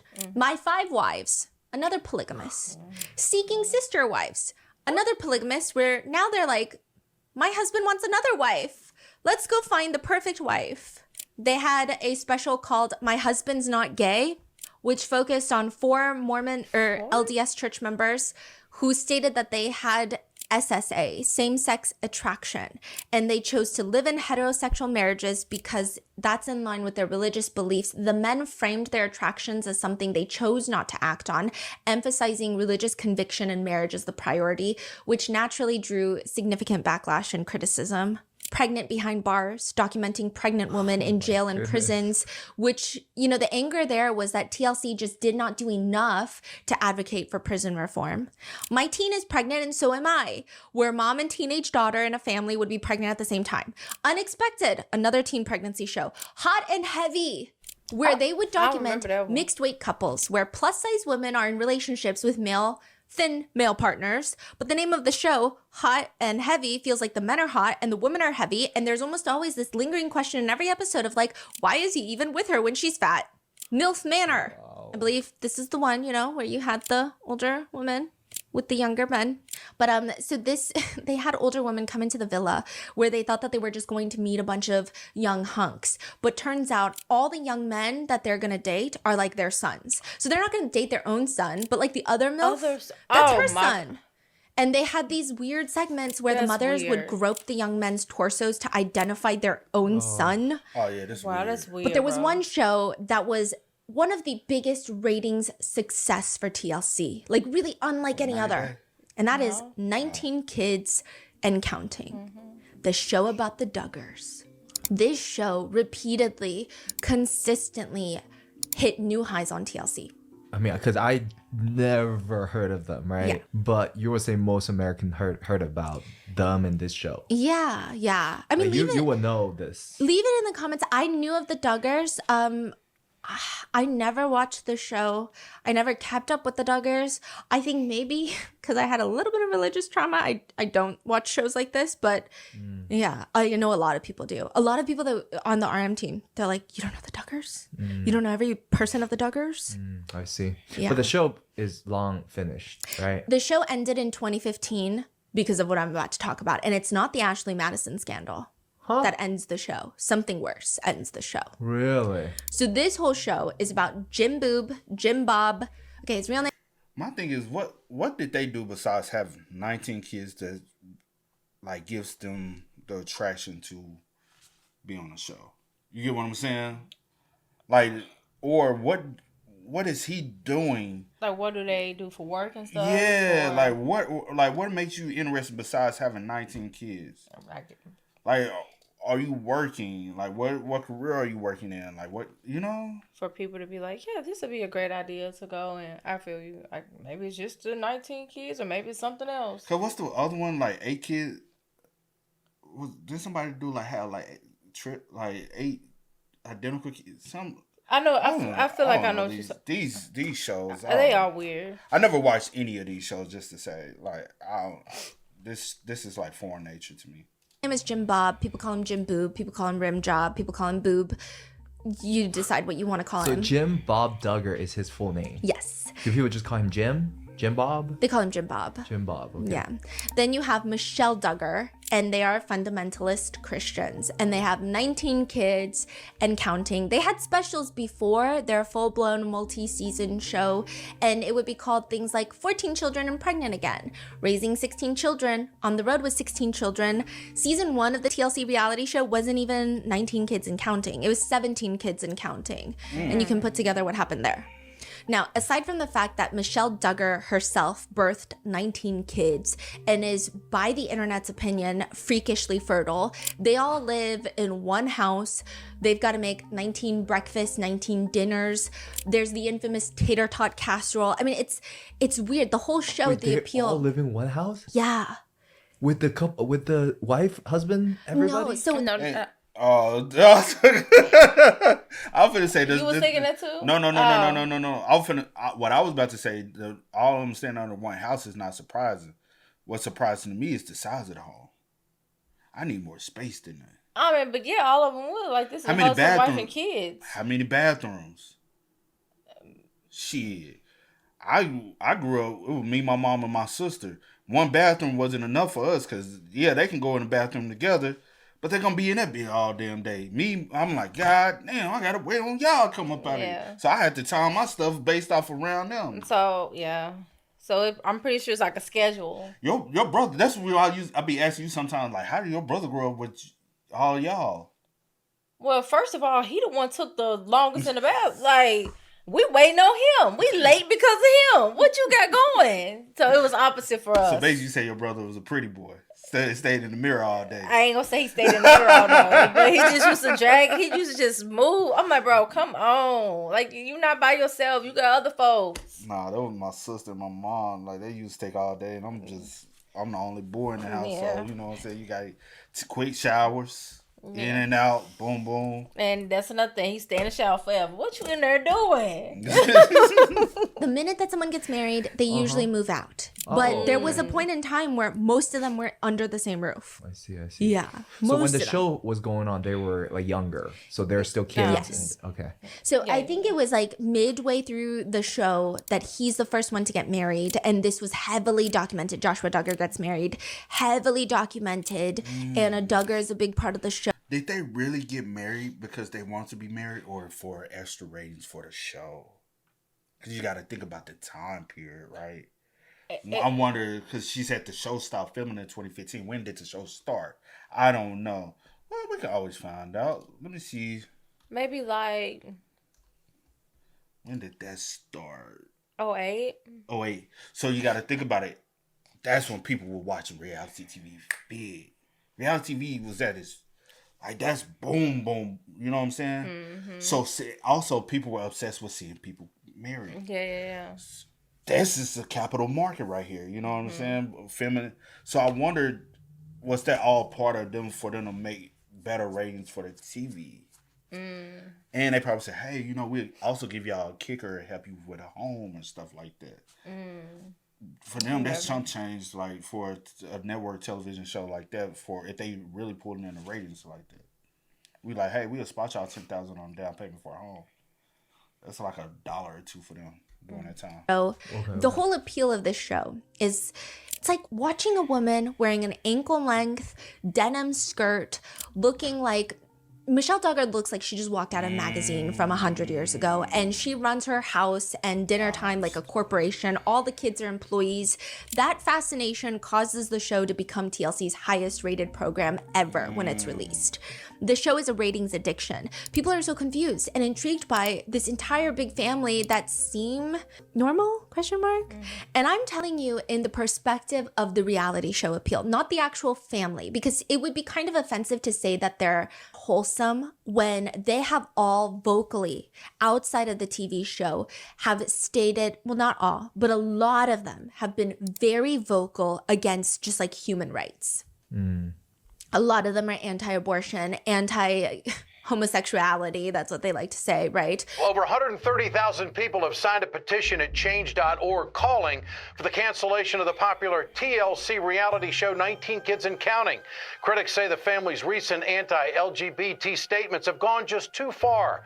19 Kids and Counting star Jessa Duggar is in the hot seat after comparing abortion to the Holocaust. They're exactly what you expect from like a hardcore Christian fundamentalist family. So, but I think when the TLC show originally aired, a lot of America had a fascination with them because at least on the show itself, they appeared very wholesome. They don't talk about these issues, right?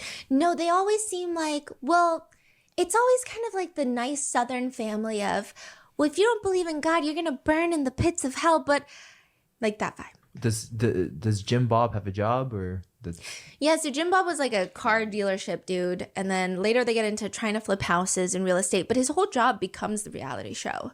Okay. He is a politician at one point, not a good one, but he was. Do they get paid for the TLC? Yes, they made millions and millions of dollars from this show, all taken by Jim Boob and Michelle Duggar. There were lots of complaints, particularly from Jill Duggar later, who writes a full book, and her husband Derek, who say like everything they were forced to be documented. She alleges that Jim Bob would have her sign contracts without reading them because she just trusts her dad, and it would be like, oh, from now on you are forced to come to every TLC appearance, and they would get nothing out of it. You felt that your father, quote, tricked you into signing a contract the night before your wedding. Mm-hmm. The revenue you generated, one could argue, was considerably more than that. Yes. But they're Christian fundamentalists, right? So all the children would dress in a certain way. The girls were all wearing dresses, long dresses. They never wore pants or shorts. They all had curly hair. All the girls in the family, the daughters, they had softer voices. Michelle Duggar is known for talking like this, with like a slight Southern accent, but very soft. Nothing, it's almost like she's always whispering, and she can barely, like, you just always hear this very soft demeanor. As a mother, you look forward to the milestones in your children's lives. The boys, they're just there. Boy, I know so many women like her. Hey, being from the South, bro, those are half of your school teachers growing up. The bang, the curly hair, bro, them women, I ain't gonna hold you, half of those teachers got on my goddamn nerves. I'm just saying. It's the truth, bro. Being from the South. They from Arkansas, we from Tennessee, we right there. And we from West Tennessee. We neighbors. Hey, how you doing? You got the casserole dish, I got the real food. The boys are just there, and they're scared to look at any girl. The family believes that the female body is a tripwire for sin. It's like a code red. They would have a code where if one of the girls, they're out and about, one of the girls in the family would yell, Nike! All the boys in the family would crane their necks down, looking at the floor, because one of the older girls would later write in the book. So Jill Duggar would write in her book that it's because like someone who was wearing, I don't know, maybe something that showed their shoulders or a butt cheek was out and about. So all the guys had to look down. Nike though? Yeah, so they would scream Nike. Why Nike? I don't know. Yeah, and they all homeschooled their children. And side note, like I said, all the Duggar kids are named with J names. So you got Josh, Jana, John David, Jill, Jessa, Ginger, Joseph, Josiah, Joanna, Jedediah, Jeremiah, Jason, James, Justin, Jackson, Johanna, Jennifer, Jordan, Josie. Wow. Michelle Duggar stayed busy. She was having a baby like every 18 months. So you can say some of them were twins too, right? Yes, there's 2 sets of twins. Oh. And you can kind of see how all of this makes for really good reality TV. Dang. I have heard about them because I do know about one of them. Yes, I've heard about them. Never watched the fucking show a day in my life, but I have heard about them. But it was like, oh, okay, and literally went in and right back out. And I guess a little part of my memory remembered that about the twins because I was like, God damn, how many kids she got? And I always wondered, I said, did one woman push out all these kids? Yeah. I'm like, damn, bro, we in a whole new. Now when you told me how many kids like your grandma got, right? Yeah. I'm like, okay, that time, right? Yeah, I'm like, that's How many kids your grandma got? My business. That's all. It's my business. She has 11 kids. I'm just playing, but she has 11 kids. Cause like my grandma. Again, I always 7. You know more than I know. Your grandma has 7 kids. Yeah. And my grandma on my granddaddy got on my mom's side. He got my grandmama on my dad's side has 7 kids as well.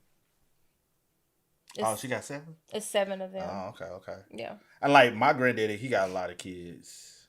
On my mom's dad, but my mom's mom only had what, 4? There's only 4 of them. 2 girls, 2 boys. Boom. Plain and simple. Yeah. But but now in this generation, I always be thinking when I see people with how these amount of kids, I'm like, be a little in this different. economy, yeah, and even the economy then,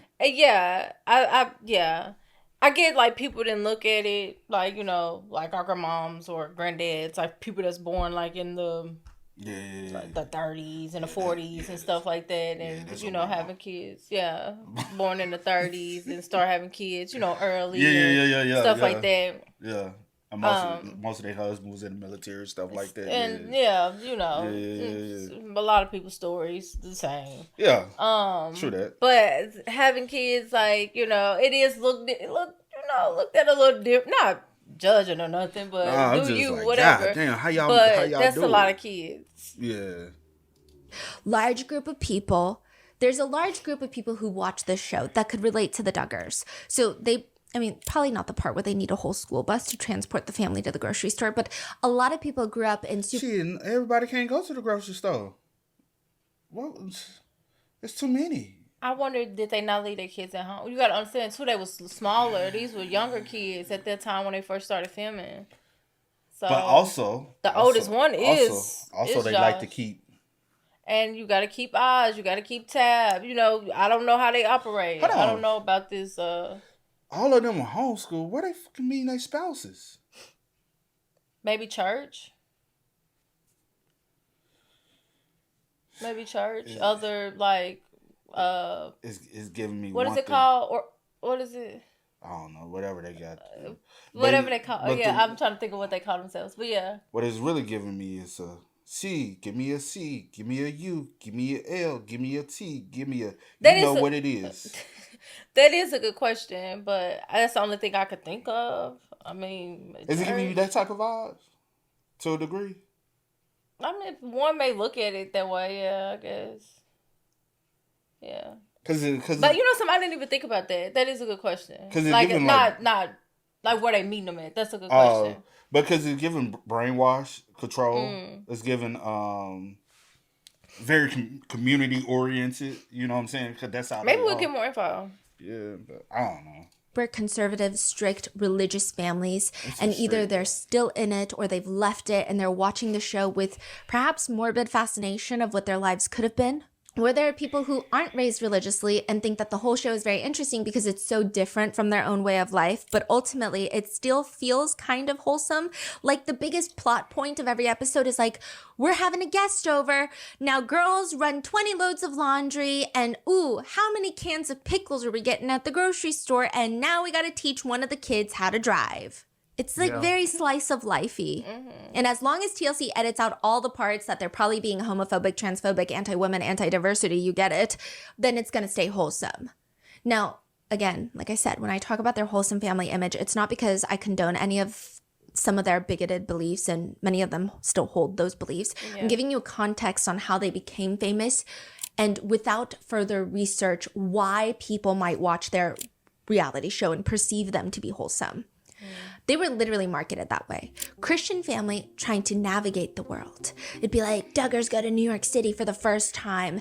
And in this wholesome image, let's break down the family members. You've got Jim Bob, who comes off originally as the aw shucks guy, like the aw shucks patriarch. He runs the family. He originally had a Southern dad appeal, no more, but he did. He'll be asked about drugs. And he could just say, I've never taken drugs. But he's like the, shucks. There's a few times I've been sick and I've taken some Tylenol or aspirin, but I've never taken marijuana. Well, nobody was asking you about the Pepsid to cocaine pipeline. Like, that's a really, you didn't have to say that, right? Then you have Michelle Duggar, soft-spoken. Makes it hard to believe that she's birthed 18 kids because after like maybe 2, you start yelling a little bit more because life is hard, right? But she's not. She portrays herself as someone who never loses her cool, even though she has 19 more kids than most people. But she's also like super mom by the grace of God. She says she wasn't always like that before she found God. You know, she didn't grow up religious like Jim Boob. I hadn't really attended church that much growing up. And so I knew nothing. I didn't know what an invitation was. I didn't know what an altar call. I knew nothing. She actually used to do this crazy thing, sinful, where she would mow her lawn. in a bikini as a teenager. And she felt it was sinful to lead all the married men astray in the neighborhood, which is not only really confident, but like a very odd story to share. Yeah. They get married on Michelle's 18th birthday. Story goes, Jim Bob walks into a yogurt shop and sees Michelle, falls in love. She converts to IBLP, his religion, and then Disney becomes synonymous with the devil. Apparently, the Duggars would have a bonfire where they would burn anything that was worldly and not godly. So fucking Mickey Mouse is getting cremated by the name of God.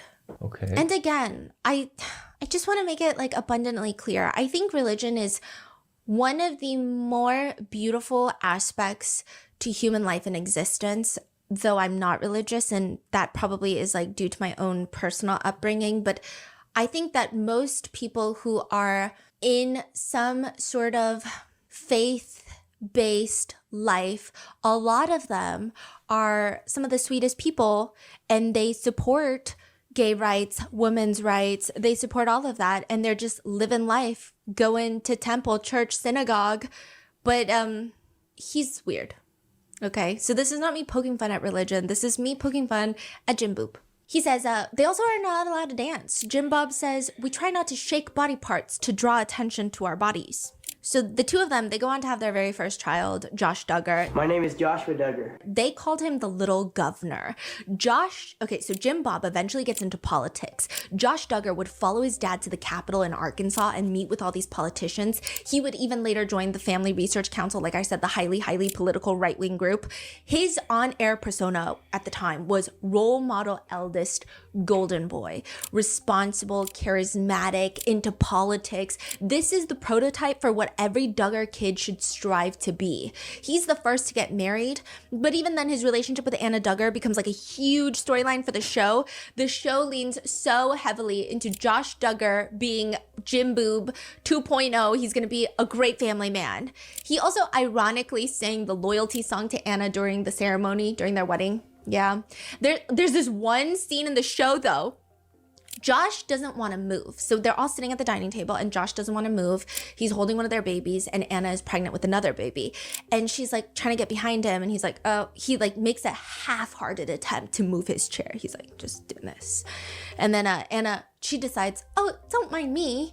It's okay. You don't have to move, my amazing husband. Let me just get on all fours while I'm pregnant and crawl under the table to get to my seat. Wow. Then you have... What? Wait. Yeah. Yeah. Like, she's doing it as if this is a normal thing to do? Yeah. Like, this happens a lot? But I think the way that it's edited with the lighthearted music, I think in hindsight, this show was really effective at normalizing horrendous relationships. Then there's Jana Duggar. My name is Jana Duggar. A lot of people have sympathy for Jana because she's the firstborn daughter, which naturally makes it seem like she was tasked unfairly with basically raising all of her siblings. She actually gets married latest. She gets married in her 30s, which nothing is wrong with that. But netizens feel like she was forced to watch her siblings get married, have children of their own, while she was forced to stay in the family home, homeschooling all the younger kids, raising all their siblings. She's known to be basically good at everything. Musical instruments, gardening. The word Cinderella comes out a lot when people talk about her, and not necessarily in like a mean-spirited way. A lot of people who have strong parasocial connections to the Duggars wanted to save her in a sense. She does get married and gets cited for misdemeanor child endangerment. We're going to get into that later, but yeah, later. That's later. Then you have her twin brother, John David Duggar. My name is John Duggar. On the show, he's kind of the older, reserved guy that's in the background. He's very much hated by the internet these days, but on the show, he was just a quiet, reserved, strong persona, very masculine, emphasis on persona. He has a pilot license. He almost killed his entire family because he let the aircraft run out of fuel and they crash landed in a field. What do you mean? Like, they were on the show, he was flying the plane? This was not on the show, yeah. Oh. Yeah, but he was flying the plane and they crash landed. And he also was like stealing supplies from missionary efforts, is the allegation on the internet, not my allegation. Yeah, people hate him. People hate him. And he has one of the more viral moments on 19 Kids and Counting because at his wedding with his wife, this is a lot of the Duggars, their first kiss is their wedding day, wedding ceremony kiss, like, which is great for ratings, right? But he does this thing where he doesn't just like kiss his wife. He like makes a whole drawn out production of it where he kisses her hands, then her cheeks, and then her forehead and her lips. And it's very uncomfortable to watch. Then you have Jill Duggar. My name is Jill Duggar. She's been very outspoken about her family since the show. She will become pivotal later, but while on the show, they kind of molded her to be the persona of the eager to please daughter who wanted to be noticed. She seemed deeply enthusiastic about anything that the family valued. On her wedding day, Jim Bob, her dad, tells her new husband, Derek, that he has permission to kiss the bride. Derek, you may kiss the bride.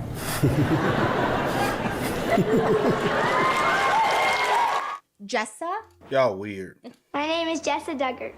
Growing up, she was seen as the outspoken, sharp-tongued Duggar by Duggar standards. She was the first daughter to enter Courtship on television, and I believe their very first kiss was not at the altar but afterwards, so they wanted a very private moment for their kiss. Now, prior to this, during the courting, Jim Bob gave them permission for a 30-second hug. So there's that. There's also a weird viral moment where Jim Bob and Michelle go on a date with Jessa and Ben during their courting process.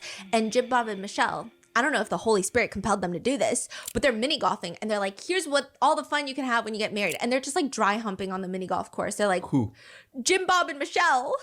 Dry humping? They're both like, you know, when you... Now, do I want to see my mom and dad do that shit? Fuck no. Hell, it still be cringe to see your mom and dad even flirt or something or talk. You cringe anytime your daddy be talking about your mom? Like, I don't get cringe. I just be like, you wasting your breath. That's all. I'm like, please. I don't get cringed out though. I just be like, you wasting your breath. Oh. In like the yeah, but it was not. When you say courting. Oh, we're gonna get into courting. So okay. courting is their version of dating. Oh, got it. Okay. Then you have Ginger. My name is Ginger Duggar. Now Ginger, who has been very vocal, she also has two. I ain't know he didn't know what courting meant. Is that just like, is that like for real? That's a real question. Is courting something mainly used down south? Like, I really want to know. Like, and I guess because of the Bible Belt, we live in the Bible Belt, grew up in the Bible Belt. So it's courting, like a Southern Bible Belt thing. Because I always knew what courting means. Like, we date. Yeah. Just, instead of saying dating, they be like, they courting. But a lot of time when you're courting, they expect y'all to eventually get married. You know what I'm saying? So, or if you grew up around more black people, it's not courting, it's courting. Ain't nobody courting around here. That's the terminology we always grew up in hearing. So this is Google too, by the way. So Google lately don't be doing nothing. But it just said that it's not exclusively just like an American down south thing, but it's more so in traditional or religious content. Okay. I mean context. And that's when I brought up the Bible Belt thing, because we grew up in Bible country, you know what I'm saying? And that is what it is. But courtship, they call it, or like a lot of black Southerners say code. Code. Ginger. My name is Ginger Duggar. Now, Ginger, who has been very vocal, she also has 2 books since the reality show ended. There was a whole free Ginger movement online during the show because she would roll her eyes. She would mention that she wanted to live in a big city one day. She wouldn't mind it. She wouldn't mind living in New York City one day. And so a lot of people online were like, we got to save Ginger. She's the one that we can save. We can get her out of the grip of the fundamentalists. Ginger has since written her book, Free Indeed. But she says in her book, as TLC ordered more seasons, I became known as the girl with a million expressions, apparently because of my exaggerated faces. People even called me the rebel Duggar, which was funny considering I wanted nothing more than to please my parents. It was all because of one offhand comment I made on camera about how I love the city and enjoy visiting it. That innocent statement turned into entire Reddit threads about how I wanted to move away from my family and lead an exciting life in the city. Joseph Duggar. My name is Joseph Duggar. At the time, he's known as the quiet, nice one, athletic. A lot of people loved him. They thought that he was soft. He has this baby face. More on him later. Josiah. My name is Josiah Duggar. Class clown, family prankster. He's notably also a rebel by Duggar standards, so much so that he was sent to this camp that fundamentalists go to, which is just like really harsh military-esque training. Really just, and people said that you could see the light leave his eyes after that. He's generally well liked by the internet. You have Joy Anna. My name is Joy Anna Duggar. She's... What kind of camp they send to? Some type of church camp. I don't know. I've been to the church. Like I grew up going to the church camps and stuff. And your church camp may be different. No, I'm saying because she was like sucked the life out of him. I'm like, and it sounded like he was sent away. Like out of everybody, he was sent away. I'm like, so the reason why I asked, I'm like, what did he do possibly behind the cameras that for the family to feel like he was the one that has to. Known as the tomboy. I don't know if that word is offensive to some people, but that's what a lot of people would call her on pages. But the show focused on her gravitating more towards boy activities rather than domestic chores like her sisters. Then you have Jeremiah and Jedediah. They're the Duggar twins. My name is Jedediah Duggar. My name is Jeremiah Duggar. Fans dubbed them the Lost Boys because they barely ever got individual screen time. They just kind of blend into the episodes. And this is again when they're young, because Jedediah later is going to get himself into some trouble because he's going to pat his wife on the head when she gives labor, and he's going to weight shame his wife during pregnancy, and then he's going to run for public office. Jason the Builder. My name is Jason. So I'm just pregnancy, and then he's going to run for public office. Jason. So these the two twins, and these the two twins. Yeah. Jenna and John, and then Jeremiah and Jedediah. The Builder. My name is Jason Duggar. Another one that just kind of gets lost. He just like builds things, very into construction work, flipping houses. James Duggar, known to be resourceful. So in this pink square, I actually have a lot of the single Duggar children, and then obviously they're underage, but like single as in it's actually very important in the Duggar universe of who's married, who has children, who's courted, and who is quote eligible for courting. It's like a thing. James Duggar, resourceful helper. Justin Duggar, people say he was like the sweet, thoughtful one, and this is during the show. Jackson, the jokester. His parents would say that he's like the best jokester, best storyteller ever. And a lot of the younger Duggars, there's not much. I would say like their biggest controversies that they face are still being part of very like right-wing religious groups. Like Jackson's thing was he is very involved, I believe, in Turning Point USA, or he's at like a lot of their conferences. So like the younger Duggars, there's not as much compared to the older Duggars. There's not as much history. There's not as much of a digital footprint and all of these things that's going on. And with two of the older Duggars, criminal histories. So with that, you know. Jackson's classic move, though, would be to bring in snakes indoors to tease his siblings. Then you have Johanna. Johanna is, after 6 boys, they finally have another daughter. And she's described as outgoing and always tidying up after her siblings, which I don't know if like anyone should be known for that. Then you have Jennifer, the younger ones, like I said, we don't really know much about, but huge animal lover. Jordan Grace, people call her the overlooked baby because right after, and you can kind of see it happen, but like right after Josie is born, quickly after, and Josie is nicknamed the miracle baby. She spent 6 months in the NICU. And actually one of the most disturbing scenes in the entire series is the producers film her having a seizure on camera, Josie. Jenna is watching over her, sobbing, praying for her, freaking out. The directors finally step in to help. They rush her to the hospital. Meanwhile, Jim, Bob, and Michelle are away and do not rush home. So there's something called the quiverful movement in fundamentalist Christians, which the family has denied being part of it, though it seems like they follow the principles to the T. These are essentially people who believe that children are tools for God.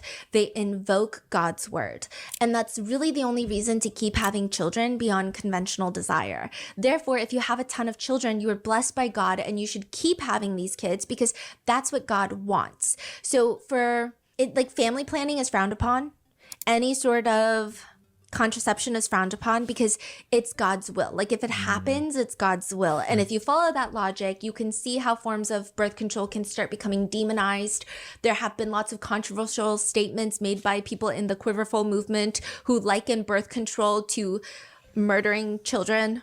Even natural family planning, just like following your ovulation scandal, is frowned upon by hardcore quiverfuls, aka don't even plan when you're least likely to get pregnant. Like just do it and see what happens.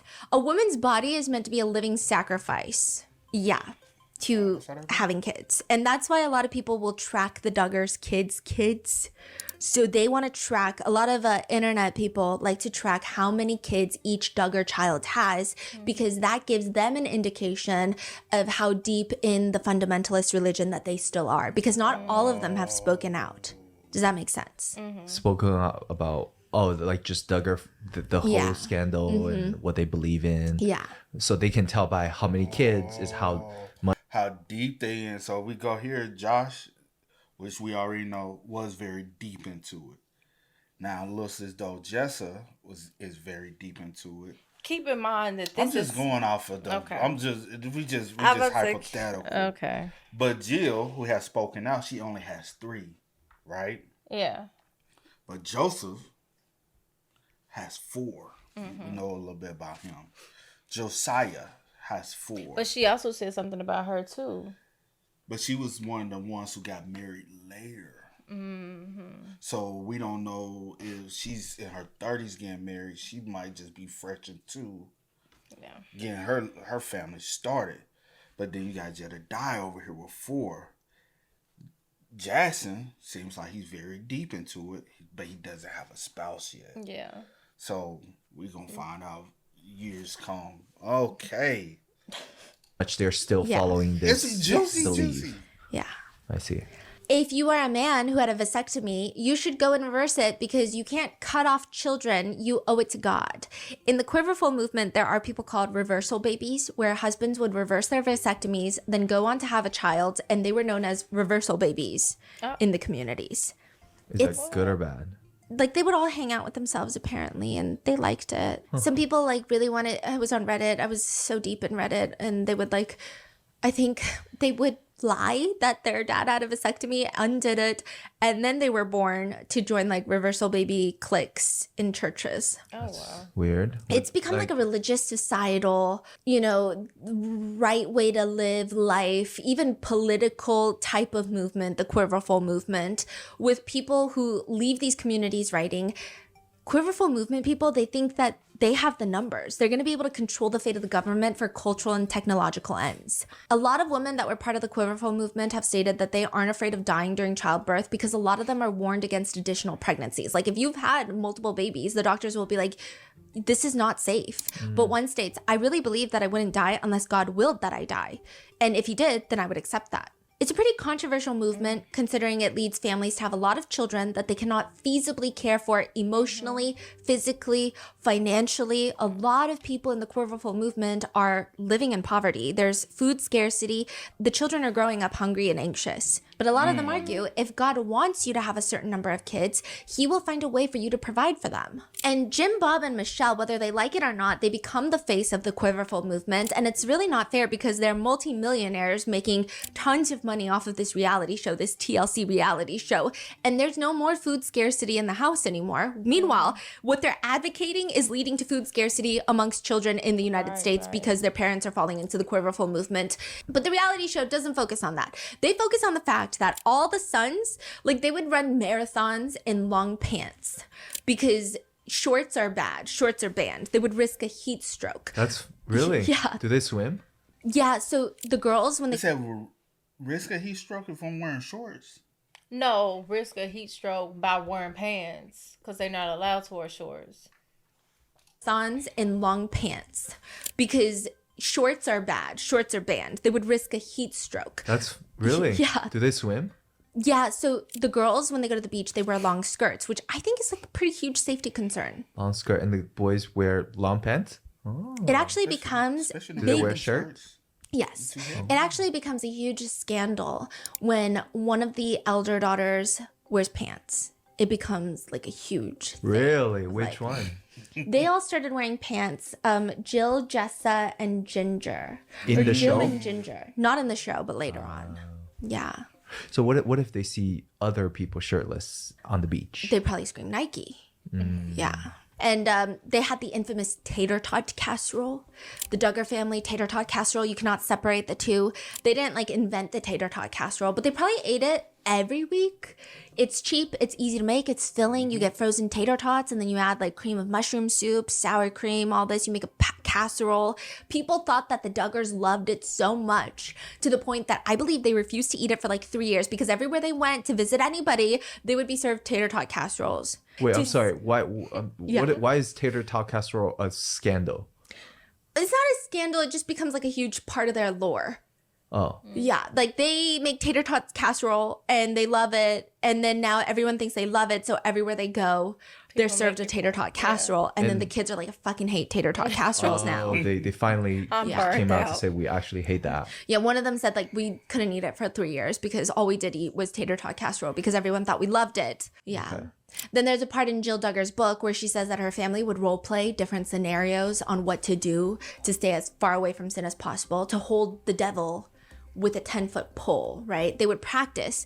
What if their friends asked them to read a book? Now, what if someone comes up to you and says, hey, Joseph, why don't you read this book right here? It's got a witch in it. Joseph would deliver his line right on cue. I'm a Christian. I won't be able to do that. Joseph will later be arrested, so there's that. All the kids are homeschooled. They don't even have a weather radio in their house. So if there's a tornado coming their way because they live in Arkansas, their cousins would have to call them and scream at them, shelter in place, shelter in place. I repeat, shelter in place. There's a tornado warning. They had, ironically, they also had an entire camera crew following them around that would be aired to the very, very secular network of TLC, but all in the name of spreading the word of God, I guess. Look, I don't know, but the most controversial things to come out of the show initially, in the very beginning, were the buddy systems. There is no way for Jim, Bob, and Michelle to raise 19 children. So they just thought, why don't we have the children raise the children? Michelle says, Mom cannot be everywhere at once, and so my older children help to take care of my younger children. When a baby is born, it's my buddy until it's weaned, and then from there it goes to the other buddy, whose ever turn it is to get a buddy. Guess who's all the buddies? If you too occupied with so many kids, you need to stop having them. Right. Obviously, it's not fair to the kids to have to raise your kids or to raise their brothers and sisters. You can't be a mother to the kids, so what's the point of... Y'all got the shit so damn backwards. Oh, mess with that. All the girls. Right. Oh, so the guys didn't have buddies? No, not really.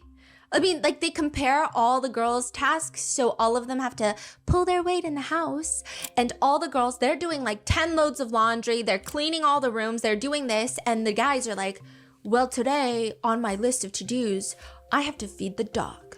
Process goes like this. Every Duggar has at least one buddy. If you're too old and don't need help from a buddy, that means you're ready to take on a younger buddy. A big buddy helps you get dressed, brush your teeth, comb your hair, get your breakfast, do your homework, learn to play violin, piano, and sew.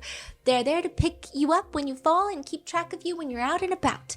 No one is exempt from the buddy brigade. Yeah. So, I mean, the boys did have buddies, but, like, they're not really doing much. Jim Bob's buddy is Michelle, because he still needs to be catered to and taken care of like a fucking infantile toddler. Right. And Michelle reserves the privilege of being each of the children's very first buddy. Basically, 11-year-old little girls becoming parents while the boys are off being boys. But they also have the courting system. Like a lot of fundamentalist Christians, the Duggar family has a tendency to get married very early with the exception of 2 siblings. Most of the others get married 18, 19, maybe early 20s. And you could say it has to do with their dating system. Courting system. The system where God is the ultimate chaperone. So the rules are this: no dating, no kissing, no hand holding, no frontal hugs. If you want to spend time together, chaperones must be there. Spend time with somebody else, you mean? Like a new person? If you want to spend time with someone that you are going to marry, even if you're on the phone with them, another sibling has to chaperone and make sure you're not doing anything ungodly. And maybe America is the chaperone because we're just watching this all play out on the reality TV show. A lot of it comes from this decades-old book that got a lot of evangelical Christians like in a knot, where the author states dating is training for divorce. So courtship should be a godly thing. A young Christian man should decide that he is financially, spiritually, and emotionally ready for marriage, and he's going to approach the father of a potential bride, asking permission to be in a supervised relationship with the explicit intent to marry. So, a few questions, right? How do they meet people? How do they know they just walk by someone on the street and decide that's the person, or? No, so they all go to similar churches. A lot of them got courted by people they either went to the same church with, or they would have these like youth seminars all around the nation where people with same ideological beliefs would gather for like summer camp. VBS, ooh, that used to be the bane of my existence. VBS? Yeah. What's that? She don't like Vacation Bible School? You like Vacation Bible School, don't you? Yeah. Because I was when you had, brought that up, and I was like, something, I didn't think about that. It has to be from church because I'm pretty sure they're not able to date since they are so like strong. They're not going to school either, so they're not going to school. But I'm saying they're not 9 times out of 10 not able to date someone outside of like the religion, right? Oh, true. Because you don't want to make sure that all the same ideas and stuff, ideology and stuff. Yeah. Because you don't want them to sway from, or and they taint whatever, that's been instilled. So I was like, now it's it. Yeah. Yeah. But you love your VBS thing. I hated going to VBS growing up. I like going to my my church camp I used to go to. But VBS, VBS, ooh, that used to be the bane of my existence. VBS? Yeah. What's that? Vacation Bible Study. Oh. They would like starve us. It was a thing. Yeah, you couldn't get... hers totally different. I was like, I don't relate to that. No, hers totally I can't different. relate to that. But yeah. Your food until you memorized a ton of Bible verses. And I was like a chubby little hungry kid. And I would come back just like so hungry. Yeah, it was actually like, I don't even know how that's ethical, but okay. So you see a girl that you kind of like, and you go straight to the dad saying, yeah, I'm gonna marry her. Yeah. Is there like a trial? Do I have to marry this person? Like, yeah, most likely. Really? Yeah. Yeah, because I guess if a girl was courted by multiple men, she's just a whore, right? Yeah. Her value goes and down. Girls get no say They in a can't lot say of no? this. So I'm saying. Yeah. Because I was thinking that as well. Because the more she courts, the more I'm like, she's so the not first person compatible. that you like, that has to be the person that you marry. Makes you highly more compatible. But what if I'm like, we courting or whatever, but I'm like, this is not my person. Like, now I'm forced for this just to be my person. You already know in this background, God brought y'all two together. It is God's will. Come on, bro. We from this background. I ain't from that background. Not necessarily this background, but we from this. What I mean. Okay, yeah. I just want to be clear. I'm not. We're not from this background. Yeah. But as far as understanding and knowledge, yeah. Yes. I mean, it really depends on the family. There are certain families on Reddit who are saying like, no, I don't really believe in this courting system. But there are also a lot of families deep in this religion where they say, if God wants a man to marry you, the man will want to marry you, and that's God's will. The author that wrote this book that some people would accredit to the beginning of this courting system would later pull his own book from publication stating that he gave millions of people the wrong advice and that he's not even a Christian anymore. So, like, what the hell? A lot of people built courting systems based off this original book, and now he's just, like, taking backsies, his information. He's like, oops.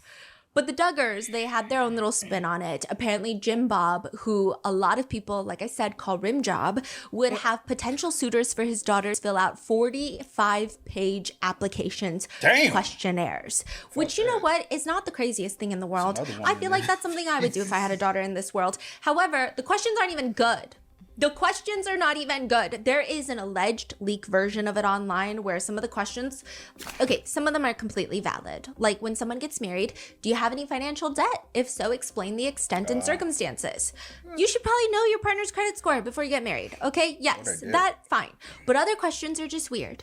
Would you be willing to die for Christ? If you're not dying daily, how can you be so sure you would die for Christ then? Then when did the fruit of the Spirit start appearing in your life? I don't even know what that means, sir. Fruit of the Spirit? What was your prior experience with dating and romance? Have you ever kissed or been physically intimate in a way with a girl or a woman? If so, explain the circumstances. What is your stance on terminating a pregnancy? What about in the case of our wording? What are your views on child training, including corporal punishment? When at home or in the car, who does the temperature have to be set to please? You or the others in the car? How about... Is that a trick? What are we talking about? I know the answer to this. When at home or based in off the religion. car, who does the temperature have to be set to please, you or others in the car? How about in regards to your mom or sister? Because this is questionnaire for the male. Mm-hmm. And what would be the answer? I'm not a male. I'm saying, what do you think the answer will be? Everything's supposed to be based off the man. Can we meet in the middle? No, the man comes first. Basically. In their mind. So he should answer. You're from the South. So he should answer. Well, if your grandma was alive, this would be. Well, your grandma probably was rebellious. Baby, my grandma Hearing was that story. My grandma was that girl, honey. She would. God rest her soul. My grandma was that girl. Oh, you got. What? I'm finna say, what about your other grandma? She don't take no mess. She probably. It's a different time, different. But yeah, she's a little bit. I miss around the same, but she's a little bit younger than. Well, my grandma that passed. Yeah, my mom's side. So he's supposed to answer. It's supposed to please me. The temperature's supposed to be set to please me. But what about in regards to your wife or mom? I'm not wife or mom. Your mom or sister. At the end of the day, it's still. And what he's supposed to answer? Neither. What? Like what? It's still like, you know what I'm saying. Yeah, that's a stupid question. In regards to your mom or sister. So if you're in the car with your mom and sister and your partner, yeah, who do we set the temperature catering to? Yeah. What's the right answer according to Jim Bob? The man, duh. What about like the man and Jim Bob in the car? Jim Bob. Yeah, because he's the elder. So like any of these, say for instance, Jana, Steven, and Jim Bob is in a car together. So if it's just Jana and Steven, then it's Steven supposed to be. Yeah. I come first. I'm the man. But if it's Jana, Steven, and Jim Bob, and Michelle, then it's still I want the Jim temperature Bob. On 65, and that's what it is. If and I'm whatever Jim Bob. Even if it's John, Abby, Jim Bob, and Michelle, John is still Jim Bob, and John is driving. But still Jim Bob. What Jim Bob say? Because he is the superior of the family. He is the hierarchy of the family. Yeah. If Jim Bob's dad, I don't know if he's still alive or not. But then it'll probably, I guess, be his dad. It will be whatever his dad say the temperature. So if his dad is cold natured and he gets cold real easy, you gotta, and it's hot outside. Shit, we sweating in this bitch. And he said, "Don't roll the window down.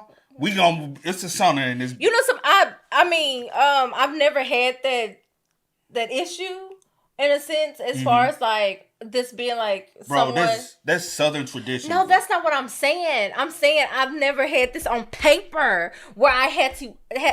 I'm also. But it's but I was about to give an example because I guess not an example, but just like hypothetical.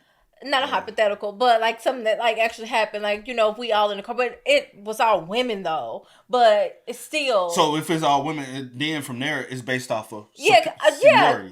I'm like actually giving like I remember being in the car and at some point in my life, and my grandma wants it set to something what grandma says goes because it's grandma. Grandma cold. Turn it up. Yeah. You know what I'm saying? It's just what it was. And that's the Southern thing. Like that's the reason why a lot of people from like up north, if they do come down and they like go into a small town, a lot of people can't get jiggy with the Southern structure. Like a lot of people can't get jiggy with like communities where we come from because the way of life and the way things are structured and the way things are set in stone. And so a lot of people like, I can't get jiggy with that Southern country shit. You know what I'm saying? Yeah. We can adapt. We're adaptable because we come from so strict environments. And so we're like, hey, shit, whatever floats your boat, like it ain't this. Because I come from way more strict. So like this is freedom. So. But I just never had it presented in this light. Cause you remember recently my mom was like, "What's up with me?" She was like, "He must have lost his damn mind." Like, cause you know what happened. I ain't do nothing, y'all. Like, don't get it twisted. I didn't do nothing. But they're just not used to that. They're not used to. And we talk about this all the time. People are like at a certain point because they can't get out of your head that you are grown and you done grew up. You are an adult. So you're an adult. You're still. There's a hierarchy rank. Yeah. I am the parent. Yeah. I am the head. Regardless. You can't disagree with me. You can't voice your own opinion. So the moment that you speak up for yourself or you say something or go against whatever you're saying or I don't agree with you. You done lost your damn rabbit ass mind. Which is Yes. Something wrong with you. And then, God forbid, you don't go to church on their schedule. You a heathen. Yeah. You a sinner, and you're a demon. Yeah. You the devil. So yes. Yeah. Yeah, what a weird question, no? Like, can you imagine telling my dad that in the car, you're the one that sets the temperature? My dad would bonk you over the head. That's actually insane. Yeah. How will you approach your wife or daughters if they are immodest? What are your views on public swimming? Public swimming? One of the suitors counts, one of the quarters states, I got sent a 50-page questionnaire. I sent it back at 105 pages. I got sent a 50-page questionnaire. I sent it back at 105 pages. What does that mean? Like he came back with a lot of answers? Michelle Duggar also has words of advice for her daughters, according to their book, A Love That Multiplies. She says, for instance, I have told my girls that romance novels are to women what pornography is to men. They stir up emotions with unreal fantasies. In contrast, God's word tells us to think on things that are honest, pure, lovely, and of a good report, which is crazy. She doesn't like romance novels? Yeah. What's wrong with the romance novel? She said, Mr. Mango, you might need to go read some of them. You know what romance... But all of them are not the house freak. No, keep going. All of them are not the same, though. Some of them don't. Boy, I remember when I first heard them. Now, I do remember. One. Now I do remember when I first heard them. But would those be called romance? Those are more like. Romance novels. I'm talking about the ones that like you used to read like in high school and stuff like Who those. was you? Y'all badass kids. The ones that like some of the girls used to read like in high school. Yeah, y'all was early getting indulgent. But I said, are those considered romance, or do they fall under like a different category? It's still, I guess, it still will be romance, but it's more extreme romance. It's not like a Dear John. Like, cause Dear John was a novel first. It's not like a Dear John, but then you have the levels of 50 Shades of Grey, and then you have those romance novels. Yeah. You know what I'm saying? But it's putting the mind to go into those directions. And I guess sometimes depending anything that is going to bring up any kind of what's the word I'm looking for? Desires. Yeah. Dear John that is not of the word or God or whatever. Cause Dear John is like compared to those, it's like PG. Yeah. They couldn't probably still read a Dear John. Yeah, they still couldn't because it's the thing of them not knowing what's in no. there. So you can't read it. You don't know what's to come. So just stay away from it altogether. Manner too, yeah. So it may be something in there that you may like lead have an urge desire. or some desire to, I guess, sin. Yeah. Come on now. Yeah. Come on. I got to take you back to the small town, man. I just even though I grew up, I don't want to get on that. Let's go. I'll say this, like coming from my background, even my mom grew up in a town where there's literally no stoplights. I mean, no stoplights at all. The only thing recently they didn't got there is a Dollar General. Most of the time, you had a local convenience store, and that was the center basis of their grocery shopping, or they had to drive 15, 20 minutes away to go grocery shopping. Other than that, it was one gas station that made some bomb-ass fried chicken. That's the spot she grew up. Matter of fact, where my mom grew up, a movie was filmed there called Black Snake Moan. Samuel L. Jackson, Justin Timberlake. If you don't know, but their town, they did a lot of reconstruction to make it more appealing for the movie, but it's actually way more poverty stricken than the movie. What was your why did we go? Just to represent like how small of a community and town and religion based. Oh, okay. Well, my town's small, but it ain't that darn small. It ain't small like your mama grew up small. But I was about to talk about like how I grew up, like as far as church and stuff like that. Like, but I said I didn't feel like getting on that. Yeah. But and I just want to say like as far as how kind of it's unrealistic standards. And like, I think we know that. I'm not expecting that, honey, you're going to be the leader of the Russian mafia and a billionaire that's going to storm in and kill people who even dare look at me because you're so possessive. But like, I don't know why she is like, it's so bizarre. Sounded like she read some. Yeah. To know. Like, Yeah. Like, I don't think romance novels sounds anything like what you just said, but to her, she probably read it. Right.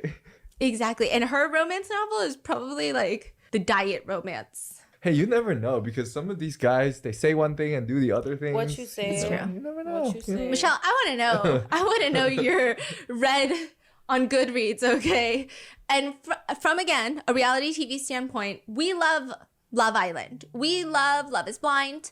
We also apparently love courting in the 19 Kids and Counting, because this whole dating process is part of the reason that the show is so successful. I think it's the dating, it's the fast-pacedness of courting. It also feels higher stakes because usually the courting phase lasts a very short amount of time, a few months, and then they get married at the altar and they're like, oh my God, I'm gonna have my first kiss.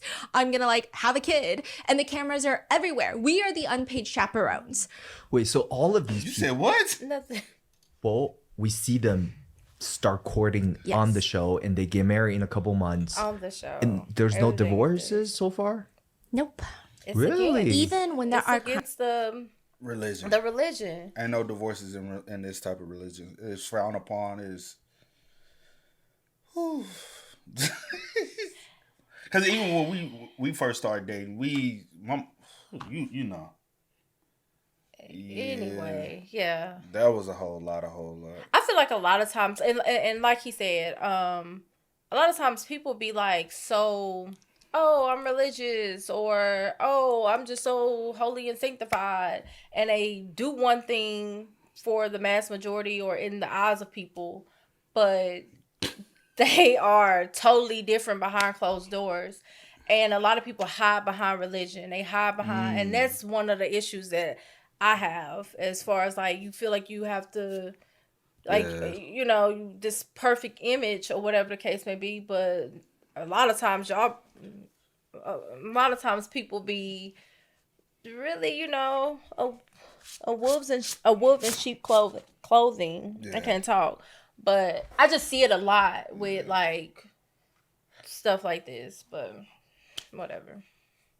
Crimes committed against children, there are no divorces. Like, genuinely, the rhetoric in their beliefs, and I'm not saying they're as in the children, but maybe perhaps because the lack of divorce is kind of astonishing in certain circumstances. But I think their view of divorce is genuinely, you might as well sever your relationship with Christ. But the whole point of this is just to get you familiar with Joshua, the firstborn Duggar child, and to understand him and why he gets locked up in federal prison for over a decade for crimes against children. So in order to understand that, we also have to know, like I said, we got to know 19 Kids and Counting, the reality show, which I just told you about, but we also have to talk about Jim Bob's political run. This is a high bar to call a political career. It's just disastrous. Everyone holding office, their career has been disastrous. Jim Bob's career is a car crash straight into the Capitol, but he hasn't even made it in the car. The car is driving itself and he's just like chasing after it, trying to get into this car crash. His political career is a mess. He does get elected as a House representative in the Arkansas House of Representatives and then wins re-election, but instead of seeking a third term, he's like, I gotta run for the Senate in Arkansas because God told me to, and God wants me on vacation, but the world works in mysterious ways. Here we are, right? But he first runs for Senate, and the only issue he seems to care for is abortion. And apparently, he hates Bill Clinton. Bill Clinton being a... Oh, and Arkansas used to be big. Are they still? I'm not sure. Arkansas used to be one of the biggest states when it came down to abortion, because I know... I don't know how I do, but I'm not sure about now. Elected horrified him into action. So, I don't know, maybe he's got a good chance, right? So the person that he's running up against is another Republican. He's actually got in a lot of hot water. This is why I think he has a good chance. So this Republican that was in the Senate, he's all, God is good all the time, God is good. And then he goes and divorces his wife of 39 years and then marries a former employee. And his voter base is like, hello? What the hell was that? This guy is a former Southern Baptist minister turned politician, turned divorcee, turned second marriage with a former staffer who's much younger than you. I mean, what? So Jim Bob is going up against that. Most people could win up against that. He just doesn't know anything about politics. During debates, when he's asked to address key issues, he's like, come on, kids. And he'll bring 13 of his kids on stage and they'll sing a song. And everyone is like, we asked you a question. And he's like, shut up, I'm a family man. Needless to say, he gets wrecked. He loses. But he runs again after and then fails. And then he just ends up helping other Republicans like Mike Huckabee, Rick Santorum, stating that he loves Rick because Rick wants less government intervention in our lives, except when they want to control women's bodies, okay? Interestingly enough, Jim Bob, very vocal about wanting to make an incest capital crimes. Basically, if you commit incest, you should be killed by the government. Keep this in mind for later. Please. Jim said that? Keep it in mind for later. No, I'm saying Jim said that? Yes. Ooh, I want you to stand 10 toes on that. Come on. Can we all? No, I'm just saying.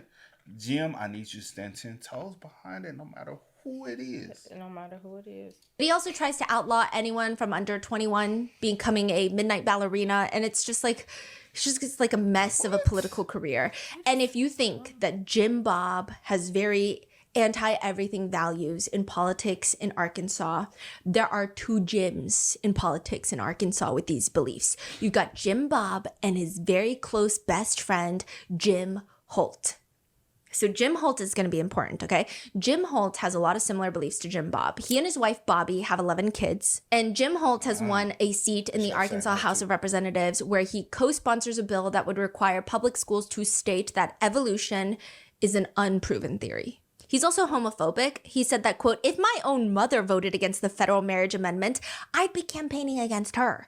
Every person in America has come together on this issue of same-sex marriage. We have the issue that is we must defend our traditional values.